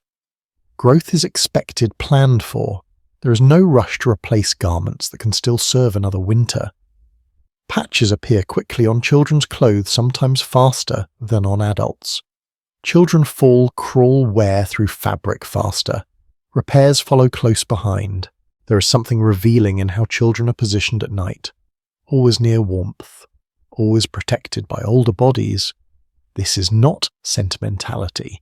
It is practicality. Children lose heat faster. They have less strength to shiver through long hours. You feel the care in how blankets are arranged, how small feet are tucked inward, how breathing is checked before sleep settles fully. You remember hearing that winter was when many children learned responsibility earliest, carrying kindling, feeding animals small handfuls, holding tools sized just for them. These tasks are not framed as burdens, they are part of belonging. A child who helps is warmer both physically and socially. There is a quiet awareness that winter is dangerous for the young. Records left behind in village burial grounds show more small graves from colder months. You feel that knowledge in the careful way adults watch children's faces for signs of sickness, in how fevers are taken seriously, in how rest is enforced even when children want to move. At the same time, winter hardens resilience. Children who grow up surviving cold nights learn patience and awareness. They read the weather by instinct. They know when to stay close and when to help. These lessons do not come from teaching, they come from living. You see a child fall asleep early, head drooping near the fire. No one wakes them. Sleep is a resource. Growth happens quietly even in cold. Someone lifts the child gently, moves them closer to warmth, covers them without ceremony. Care here is efficient, practiced. There is an odd little custom you notice that feels almost playful. Children are sometimes told that the fire needs quiet voices to keep burning through the night. Whether adults truly believe this hardly matters. The result is calm stillness and fewer wasted embers. The fire glows on undisturbed. You think about how memories of winter shape a person. The smell of smoke, the weight of blankets, the sound of wind against walls. These impressions settle deep, forming a baseline for what comfort means later in life. Warmth becomes something earned, appreciated, not assumed. As night deepens, children breathe steadily deeper than adults. They surrender to sleep more fully. Adults remain half-aware, listening, adjusting, ready. This division of vigilance feels ancient. Those with strength guard those still growing.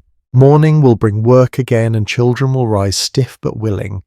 Winter does not ask permission. It teaches through experience. You watch them now, curled close faces, relaxed, and understand that survival is learned young here, passed down not in words but in habits. Outside, the cold holds steady. Inside, the smallest bodies are protected first. That choice tells you everything about what matters most when nights are long and unforgiving. As the days shorten further, you begin to notice how much of winter survival depends on work that rarely draws attention. Not the chopping or carrying or hauling, but the quieter tasks that happen around the fire in the dim hours when daylight has already given up.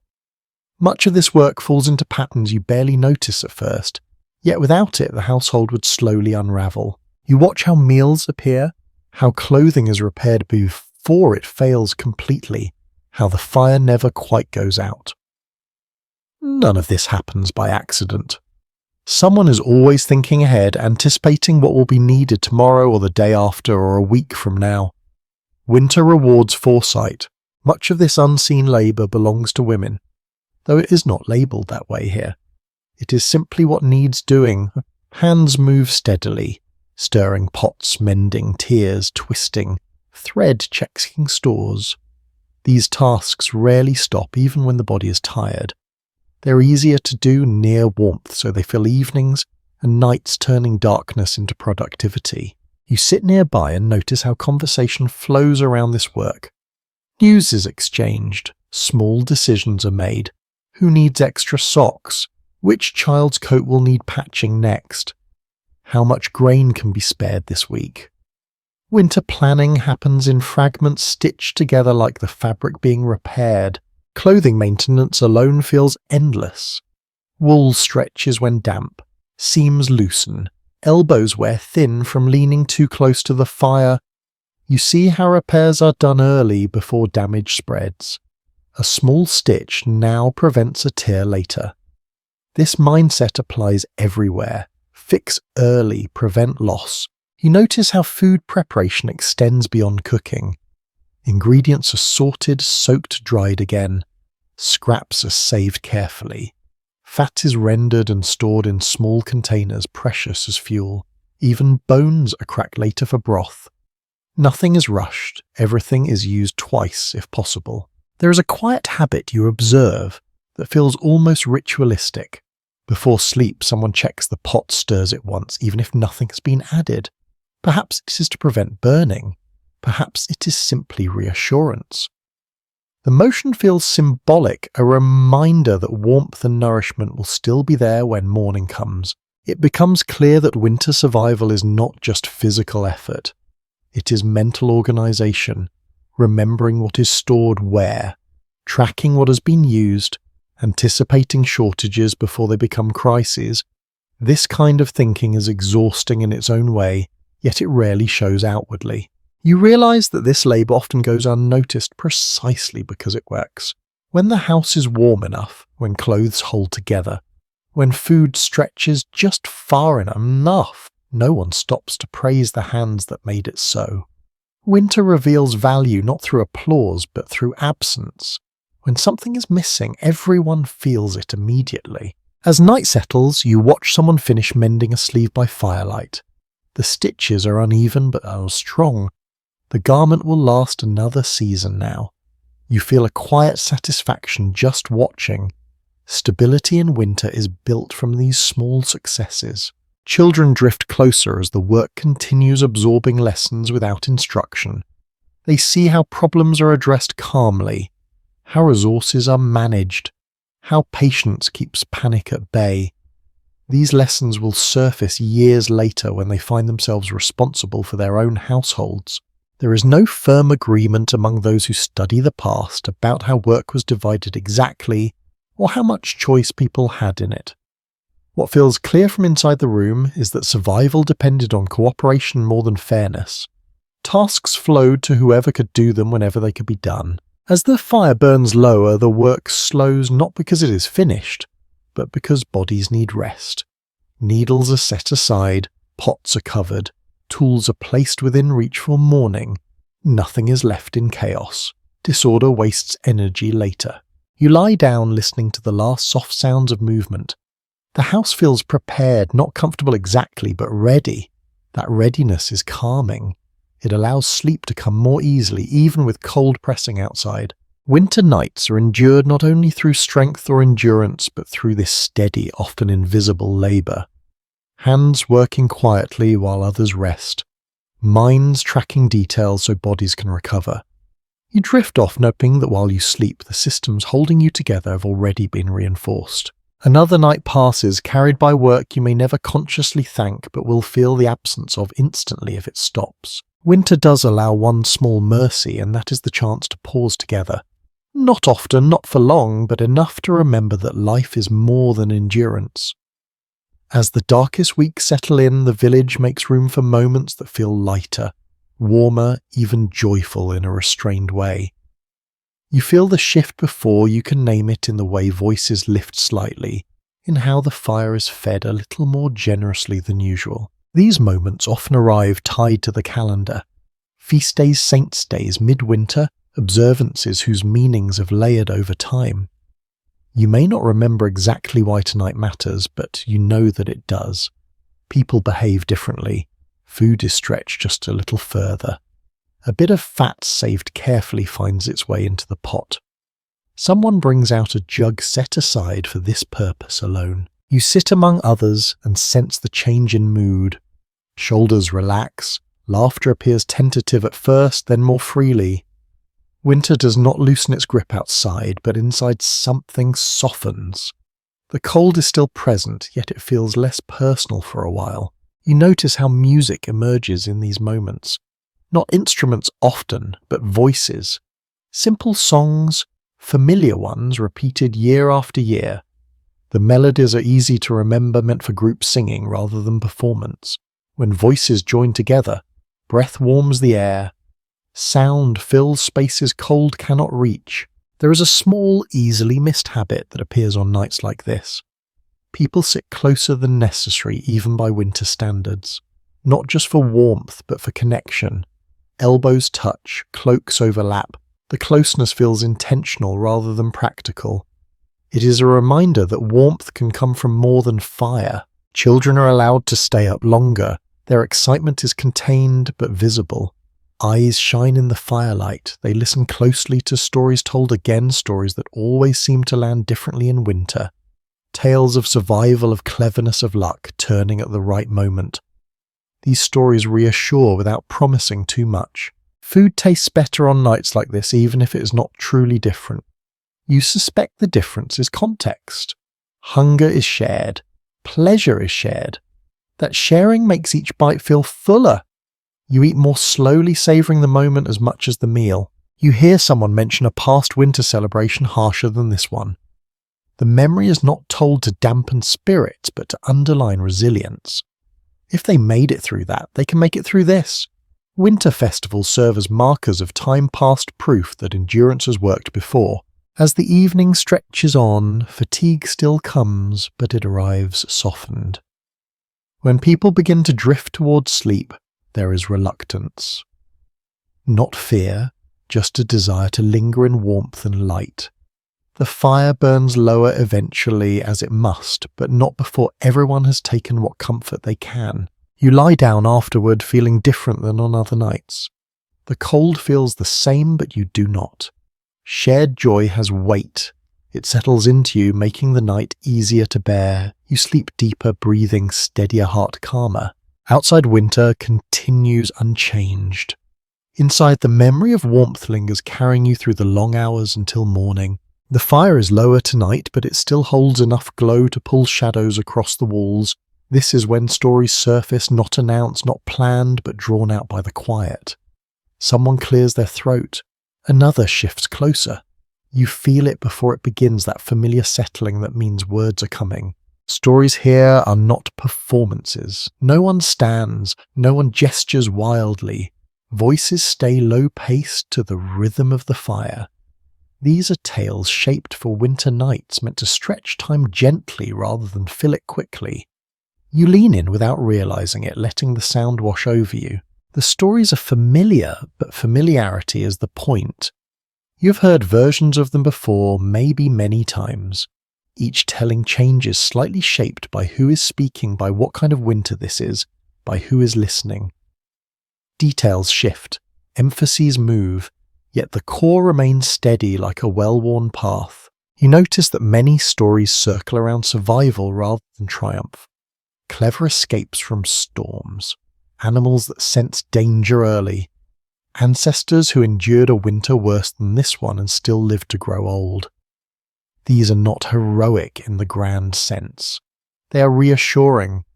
They say quietly this can be done. There is a pause in the telling when the fire crackles louder.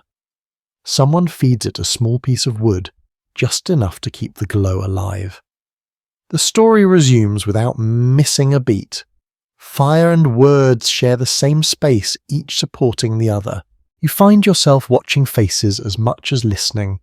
Firelight softens them blurring lines drawn by worry and fatigue. Everyone looks more alike here. Age fades. Status fades.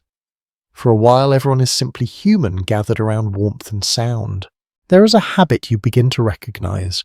When a story grows tense, people shift closer. When it resolves even quietly, bodies relax again. Storytelling guides breath, posture, emotion.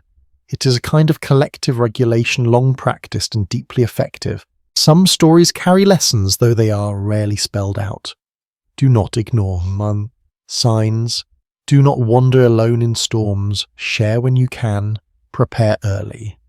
These lessons are absorbed without resistance because they arrive wrapped in narrative, not instruction. You notice that children listen differently. Eyes wide, bodies still. Stories shape their understanding of winter before experience fully does. Through these tales, they learn what to fear, what to respect, and what to trust. They learn that danger exists, but so does endurance. There is an odd, almost playful detail in how some stories end. A familiar phrase, a repeated line. Everyone knows it is coming. Some mouth the word silently, others smile when it arrives. This shared anticipation creates comfort. Predictability is a gift in winter. As the night deepens, stories shorten. Voices soften further. Gaps between words grow longer. The fire's rhythm slows and the stories follow. They do not end abruptly, they fade, trailing off into silence that feels earned rather than empty. You realize that storytelling here is not about entertainment alone. It is about shaping the night. Long darkness becomes segmented, marked by narrative beats. Time passes with less weight when it is filled gently. There are nights when stories do not come when exhaustion wins early. Those nights feel heavier. Tonight is not one of them. Tonight words have carved a warm space where thoughts can rest. As the final voice falls quiet, no one rushes to sleep. The silence that follows is different from before, softer, safer. You sit in it, breathing slowly, letting the warmth linger. When you finally lie down, the stories stay with you. They replay in fragments, images drifting behind closed eyes. Snow falling softly. Fires holding through the night. People waking again. These images guide sleep, steering it away from worry. Outside, the cold remains unmoved. Inside, words have done their work. You drift off wrapped, not just in blankets, but in shared memory and quiet reassurance, knowing that for tonight, at least the darkness has been gently filled. You feel it the moment you step outside, the way the cold changes, when snow has fallen. Not sharper, not kinder, just different. The ground no longer crunches the same way beneath your feet. Sound carries poorly. Distance feels shorter yet harder to cross. Winter travel is never casual, but after snowfall it becomes deliberate in a way that tightens your chest. Paths that were familiar yesterday have softened and vanished overnight. Ruts filled in, landmarks blurred. You pause longer before each step, eyes scanning for the faint signs that tell you where others have passed. A broken twig, a shallow depression, a line of darker snow where warmth once touched the ground. You follow these without thinking, because thinking takes time and cold steals it. Movement through snow demands effort.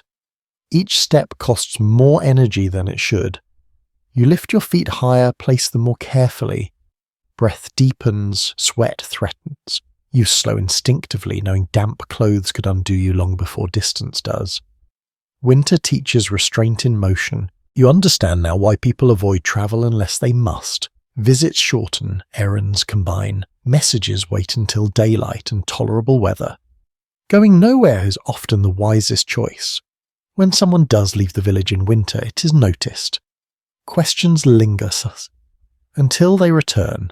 You pull your cloak tighter, angling your body against the wind. Snow slips down the back of your neck anyway, melting slowly, unpleasantly. You shake it off with a small curse you keep to yourself. Cold travel strips away romance quickly. There is something quietly telling in how people move together now. Rarely alone, always in pairs or small groups when possible. Not just for help if someone slips or falters, but because company keeps the mind alert. Silence in snow can become too complete. You welcome the sound of another person's breath nearby. You notice how familiar loads feel heavier in winter. A bucket of water, a bundle of firewood, the same weight pulls harder when balance is uncertain and muscles stay tense. Tasks are planned to minimize distance. Storage moved closer. Tools left where they will be needed next. Snow also changes danger. Ditches hide. Ice lies under powder. A misstep can twist a joint, and a twisted joint can become a sentence. You move carefully, aware that injury in winter is far more serious than pain alone. There is a small habit you catch yourself following without realizing it. You test the ground with a foot before committing weight, especially near edges or slopes. Children learn this early. Adults rarely forget it. Winter leaves little room for carelessness. When you reach your destination, relief washes through you quickly. Not triumph, relief. You stamp snow from your boots before stepping inside, shedding cold like a second skin. Warmth hits you unevenly at first, prickling fingers and toes. It takes time to adjust. You notice how travel reshapes social boundaries in winter. Those who live further out become quieter, visited less often. Proximity matters more now. The village tightens inward, becoming smaller but safer. As night approaches, again snow continues to fall. You know tomorrow's paths will be different again. You make mental notes, adjust plans. Winter demands constant recalculation. You settle in near the fire, muscles sore from careful movement. Travel has taken more than expected, as it always does in cold weather. You eat, drink something warm, let feeling return. Outside, the snow softens the world. Inside, you understand why staying close is survival. Distance in winter is never neutral. It always costs something. You drift towards sleep, knowing that tomorrow, if you must travel again, you will do so slowly, carefully, and with respect. Winter does not block movement entirely. It simply reminds you that every step matters. Cold sharpens judgment in an unexpected ways. You feel it in how rules bend slightly when winter tightens its grip. Laws do not vanish, but they soften at the edges, responding to necessity in ways that would seem unthinkable in warmer months. You sense this shift not through announcements, but through behaviour, through what is quietly allowed to pass. Disputes still happen, of course, a missing bundle of firewood, a goat wandering where it should not. But the tone is different now. Voices stay lower. Accusations carry less heat than fatigue. Everyone knows that punishment in winter carries heavier consequences. A fine is not just money, it is food. A night outdoors is not just discomfort, it is danger. You notice how authority moves more carefully. The village reeve, the local lord's representative, walks the paths with deliberation, not bravado. Justice delivered too harshly in winter can unravel a community that will be needed come spring. Balance matters. There is an unspoken understanding that some acts are forgiven without being named. Wood taken from a common edge. Grain borrowed with a promise that may never be spoken aloud. These are not celebrated, but they are tolerated. Survival redraws the lines of fairness. You remember hearing that winter courts met less often or handled fewer cases. Whether this was formal policy or simple practicality is unclear, but it fits what you see. Gathering people in cold weather is costly, delays are accepted. Tempers cool more easily when everyone is equally cold. You feel the weight of consequence differently now. A bad decision lingers longer in winter. A broken agreement echoes louder. People choose words carefully. Silence becomes a tool, so does patience. There's a small, almost humorous habit that appears on particularly cold days. Arguments pause because no one wants to stand outside long enough to finish them. Disputes are postponed, sometimes indefinitely, not through wisdom, but through numb fingers and aching feet. Winter enforces its own mediation. You sit near the fire, listening to quiet conversations about past wrongs that never quite escalated. Stories of mercy granted because cold pressed harder than anger. These stories are not told proudly. They are told as reminders. You may need that mercy someday too. As night falls, you feel how order here is maintained less by fear and more by mutual dependence. Punish too harshly and you weaken everyone. Forgive too easily and trust erodes. The balance is delicate, adjusted daily. You lie down thinking about how winter reshapes justice into something practical, almost compassionate by necessity. The survival leaves little room for rigid principles. Outside, frost settles again. Inside, restraint holds. Another night moves forward, governed by cold as much as by law. Winter narrows the distance between people not just physically but socially. You feel it when food runs thin, when firewood stacks shrink faster than expected, when plans quietly change.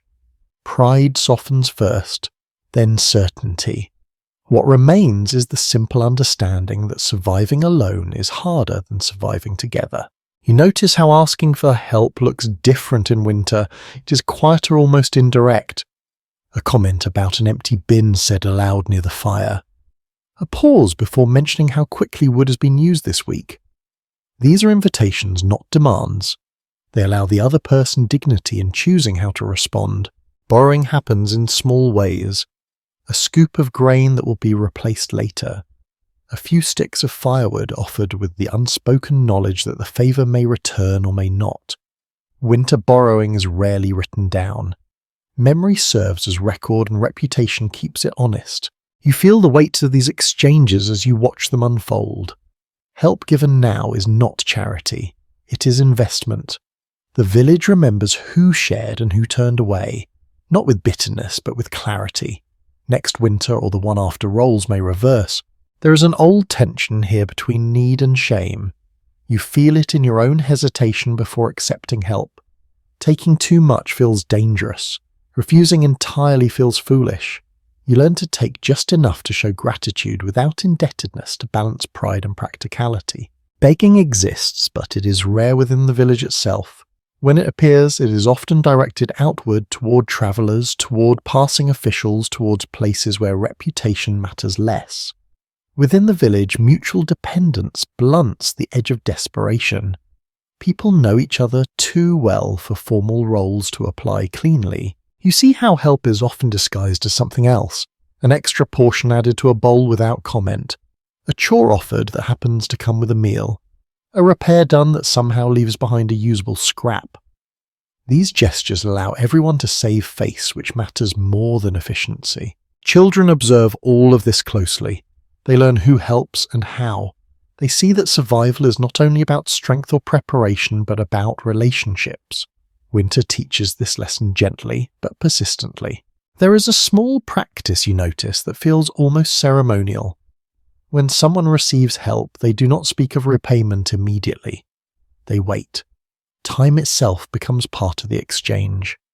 Repayment may come as labour in spring or food in summer, or simply readiness when another winter comes. Debt here is seasonal, not immediate. You feel the strain when too many need help at once. Voices grow quieter. Offers become more cautious. Winter tests generosity as much as it tests endurance. No one can give endlessly. Limits are felt before they are spoken. At the same time, winter also creates moments of unexpected kindness. A door opened without being asked. A blanket shared during a sudden cold snap. These acts stand out precisely because they cost something. You remember them more clearly than easier gifts. As night settles again, you think about how survival here is stitched together from these small exchanges. No single household carries the whole burden. The village functions because resources and effort flow where they are most needed, guided by habit rather than rule. You lie down aware that tomorrow you may be the one offering help or the one accepting it. Winter does not promise consistency. It only promises that need will come. Outside, cold presses in.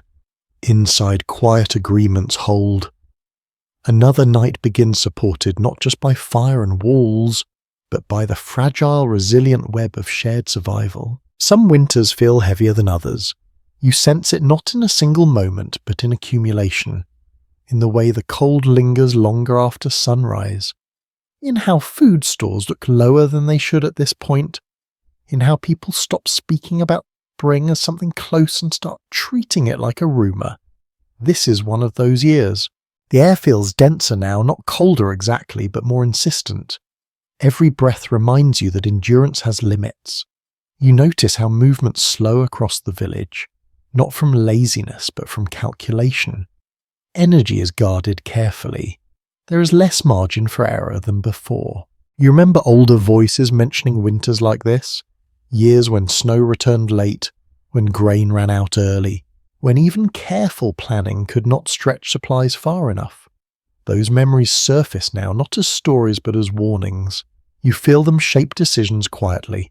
Meals thin, slightly, not dramatically, not yet, just enough to notice. Stew holds more water than before. Bread feels lighter in the hand. No one comments. Drawing attention would not add food to the pot. Acceptance comes first, then adaptation. You become aware of how bodies change during these weeks. Cheeks hollow. Movements grow economical. People sit longer before standing, preparing themselves mentally before committing energy.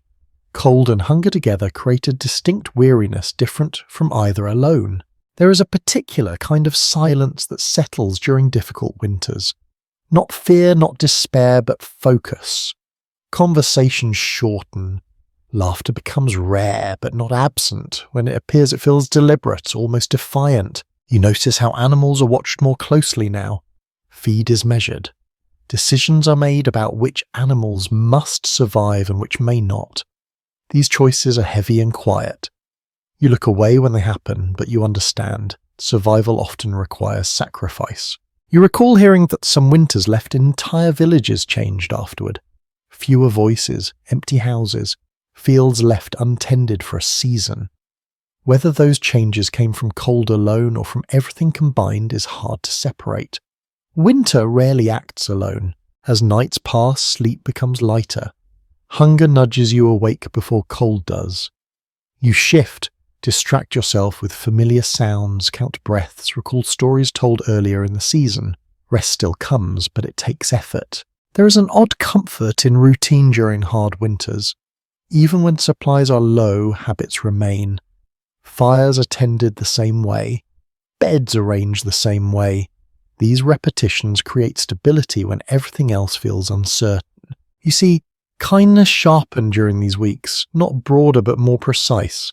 Help goes where it matters most. Waste disappears almost entirely. Generosity becomes strategic rather than spontaneous. It is no less sincere for that. As daylight slowly begins to return almost imperceptibly, at first you notice hope returning with it. Not optimism, hope. The knowledge that winter does end even when it stretches beyond expectation. You've seen that before, others remind you quietly. When you lie down at night now, you do so knowing that survival is no longer guaranteed but still possible. That knowledge sits heavy, but it does not crush you. It sharpens attention, it deepens care. Outside frost still grips the ground. Inside resolve holds. Difficult winters pass the same way gentler ones do, one night at a time. You breathe, you rest, you endure. You begin to notice how winter behaves differently depending on where you stand. Not just within the village, but across your regions. You have heard about places spoken of in passing by travellers or remembered from older stories.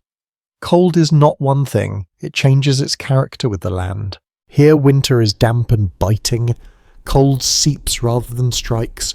In other places you have heard it comes dry and sharp, stealing breath in an instant. You imagine villages farther north where snow piles high and stays becoming part of the landscape for months. Down south winters may be shorter, but rain and mud bring their own challenges. Survival adjusts accordingly. You see how your own village reflects its climate. Roofs are pitched just enough to shed snow. Walls are thick enough to hold heat without collapsing under moisture. Clothing favours wool that stays warm when wet. These choices did not come from theory. They came from generations watching what failed and what lasted. You think about how food changes elsewhere in winter. In colder regions, people rely more heavily on dried fish or salted meat. Here, grains and roots dominate. In wine-growing areas, a little warmth might come from fermented drink. In others, that luxury never exists. Winter meals mirror the land as much as the season. Stories circulate about distant villages where winters are harsher but somehow easier to manage. Snow insulates, ice keeps food longer. Cold is predictable. Here, unpredictability is the enemy.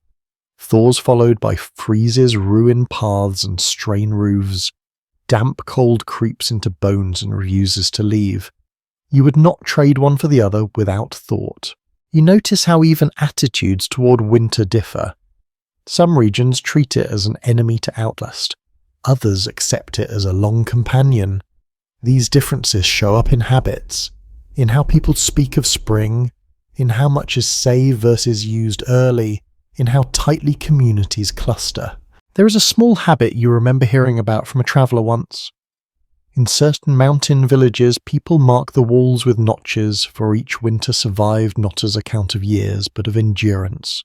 You imagine running your fingers over those marks, each one representing nights, much like these. Here endurance is measured less visibly, in repairs that hold, in animals that survive, in children who grow taller by autumn spring, or these are the signs you watch for now. You realise that winter survival is not universal. What works here would fail elsewhere. What saves lives in one place might endanger them in another.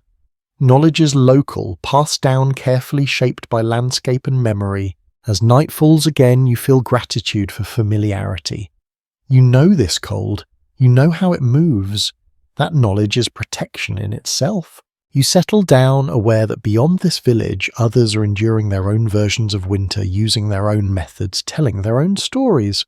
The season binds them all, even as it treats each differently. Sleep comes with that thought gentle and steady. Winter is vast, varied, and relentless, but you are not facing it unprepared. You are where you belong, doing what has worked before, trusting that it will work again. It is often the smallest things that carry you through now. Not the fire itself, but the way its light reaches a familiar corner of the room. Not the blanket, but the place where it folds just right around your shoulders. Winter has narrowed your world, and in doing so, it has sharpened your attention. You notice how people collect little comforts without calling them that. A smooth stone kept near the hearth because it holds warmth longer than expected. A cup with a chipped rim that fits your hands perfectly. A bench that creaks less than the others and feels more stable when you sit. These details matter more than they should, and because of that they matter exactly as much as needed. As the fire settles, someone shifts a log just enough to brighten the room. The change is subtle, but it lifts everyone's mood. Light in winter is a resource like any other. It stretches the evening, makes the space feel larger, less pressed in. You lean into it, letting the glow rest on your face. Food offers its own quiet comforts. Not abundance, but familiarity. The taste of the same stew cooked the same way night after night. You know it well enough to notice small changes. A hint of herb, a bit more salt than usual. These variations feel generous even when portions stay small. You find yourself savouring warmth in moments rather than hours. Hands near the fire, a sip of something hot, the brief comfort of dry socks pulled on after a damp day. Winter teaches you to take pleasure in increments. There is a small habit you catch yourself repeating each evening. Before settling down, you rub your hands together briskly, then hold them close to your chest, trapping heat beneath your cloak. You have done this countless times now. It feels automatic, soothing. You do not remember when you learned it, only that it works. You notice how comfort is shared without discussion. Someone passes a cup. Another shifts to make room near the hearth. A blanket edge is tucked around you without comment. These gestures are small, but they accumulate. They create a sense of safety that no single act could provide alone. Outside, winter remains unchanged. Inside, these small adjustments soften its edges. You think about how little would be needed to upset this balance. A lost tool, a cracked pot, a missing blanket. Comfort here is fragile, but it is also resilient. When one thing fails, another steps in. You recall hearing that people once believed certain objects held luck through winter. Not magic exactly, but familiarity strong enough to feel protective. A worn spoon, a particular place by the fire. You smile at the thought, realizing how easy it would be to believe such things when comfort is scarce. As night deepens, the room grows quieter. The fire breathes softly. The air feels steadier. You shift into a position you know will hold warmth longest. Knees drawn slightly up, back turned away from the door. These are choices made without thought, now refined through repetition. You feel a calm settle over you, not because conditions have improved, but because you understand them better. Winter has not changed. You have. Your expectations have narrowed. Your appreciation has deepened. You drift towards sleep, focusing on one small sensation at a time. The weight of the blanket, the warmth at your back, the sound of breathing nearby. Each anchors you to the present, keeping worry at bay. In this way, comfort becomes not something you possess, but something you assemble moment by moment. A collection of small successes, a series of choices that hold the night together. Outside frost thickens, inside the quiet persists. You sleep knowing that these modest comforts gathered carefully are enough to carry you through until morning. You begin to notice the light first, not brightness, just presence. A thin band at the edge of morning that lasts little longer than it did before. At first you doubt it, assuming hope has sharpened your perception. But then it happens again the next day and the one after that. The night still comes early, but it retreats just a fraction sooner. Winter has begun almost imperceptibly to loosen its grip. No one announces this change. It would feel risky to name it too soon. Instead, people adjust quietly. Fires are fed the same way, but moods lift a shade. Tasks stretch a little further into the day. Someone lingers outside longer than they would have dared weeks ago. You feel the difference in your own body. Not strength returning, but tension easing. You realize how closely time has been measured by darkness these past months. Not by dates or calendars, but by the reach of light across the floor, by how long you can see your hands without leaning toward the fire. Now that reach grows slowly, steadily. It brings a sense of forward motion that winter had suspended. Sleep shifts as well. You wake closer to dawn without meaning to. The house stirs earlier. Breath still clouds the air, but there is less urgency and movement. The cold remains, but it no longer feels endless. Endurance begins to share space with expectation. Food tastes different now, even though it has not changed. You eat with an awareness that stores may last after all. Not comfortably, not generously, but long enough. That possibility alters the weight of each meal. Hunger loosens its hold just enough to let gratitude take its place. Outside snow still lies thick, but its surface softens under longer days. Ice pulls back from edges. Water moves again slowly at first. You watch these signs closely, not because you need proof, but because you want reassurance that what you have endured is carrying you somewhere. People speak of spring carefully as if it might hear them. Words like soon are avoided. Instead, there are references to what will be done when the ground allows it. Tools are checked with that future in mind. Seeds are handled briefly, then returned to storage. Not yet, not yet. You feel a quiet pride settle into the village. Not celebration, but acknowledgement. You made it through the worst stretch. Losses may have come. Fatigue lingers, but the line was held. Nights no longer feel like something to be survived at all costs. They become simply nights again. As evening falls, the fire burns a little brighter without apology. Fuel is still watched, but fear has eased. Stories shift tone. Less about escape, more about return. Laughter appears more easily. It surprises you, then feels natural. You lie down aware that winter is not over.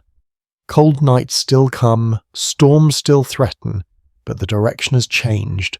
You're no longer moving deeper in, you're moving out. Sleep comes with that knowledge deeper and steadier than before. Outside frost forms again, but it feels temporary now. Inside, hope does not It rests quietly like embers waiting for morning. You carry winter differently now. Not on your shoulders, but inside your posture, your timing, your expectations. Even as cold still bites and frost still claims the ground each morning, you move with the ease of someone who knows what works. Survival has stopped feeling improvised. It feels inherited. You notice it in small decisions. How much wood to add without thinking, where to sit when the fire drops, when to eat, when to wait. These choices no longer feel like effort. They feel like memory passed down through repetition rather than words. You are doing what has been done before, and that familiarity steadies you. You hear elders speak less often now, but when they do, others listen closely. Their advice is brief, sometimes frustratingly so. A nod toward the door when the wind shifts. A reminder to check the roof after a thaw. They do not explain why. They have learned that explanation wastes time when action is needed. Children move with confidence that was not there at the start of winter. They know where warmth lives. They know when to stop playing and come inside. They know how to wrap themselves without being told. These are not lessons taught in a single season, but winter accelerates them. Necessity sharpens learning. You find yourself thinking ahead more naturally. Not planning in detail, just holding a sense of sequence. This before that. Rest now so work comes easier later. Save this because you may need it. Winter has trained your mind to think in continuities rather than moments. The village itself feels changed. Not visually, not structurally, but in rhythm. People move in ways that suggest shared experience. Losses are acknowledged without dwelling. Successes are quiet. No one boasts about surviving. It is simply understood. You reflect on how these habits will persist long after the snow melts. Some will soften with warmth. Others will remain. The instinct to check stores before sleep, the habit of staying close on cold nights, the awareness of how quickly comfort can disappear. Winter leaves marks that do not fade with the season. As night falls, you prepare for sleep with practiced efficiency. Blankets arranged, body positioned, fire checked. The process feels less heavy now, more routine. That does not make it trivial. It makes it sustainable. You lie down listening to familiar sounds, the fire settling, the house responding to cold, breathing around you. These sounds once demanded attention. Now they reassure. They tell you that systems are working, that nothing urgent has gone wrong. You think briefly about winters yet to come. Not with dread, but respect. You know now what they ask of you. You know how to respond. That knowledge is the true inheritance of the season. Sleep arrives without struggle.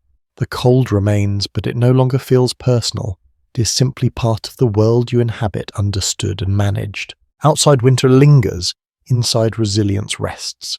Tomorrow will come, and with it whatever work remains. You are ready. The night feels different now, even before you settle down. Not warmer, not easier, just quieter inside you. The cold still presses against the walls, still creeps along the ground, still finds its way into corners and seams. But it no longer feels like an opponent you must watch constantly. It feels like something you have learned to live beside. You move through the familiar motions one last time this winter. The fire is checked, adjusted gently. Not too much, not too little. You know the balance by feel now. Blankets are arranged without thought. Layers falling into place the way hands remember a knot. Bodies settle close naturally without negotiation. The room forms itself around warmth. You listen as the house responds. A soft creak. A sigh of cooling wood. The low murmur of embers holding on. These sounds no longer ask questions, they give answers. Everything that needs to be done has been done. You think back not in detail but in impressions.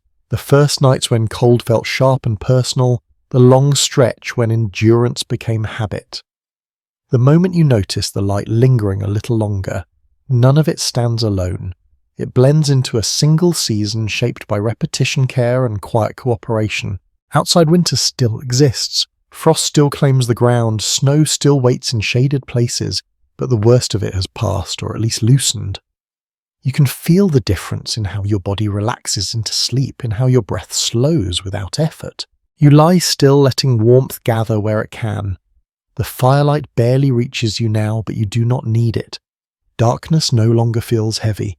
It feels complete, safe. You notice how thoughts slow lengthening, drifting. The concerns that once demanded attention no longer push forward.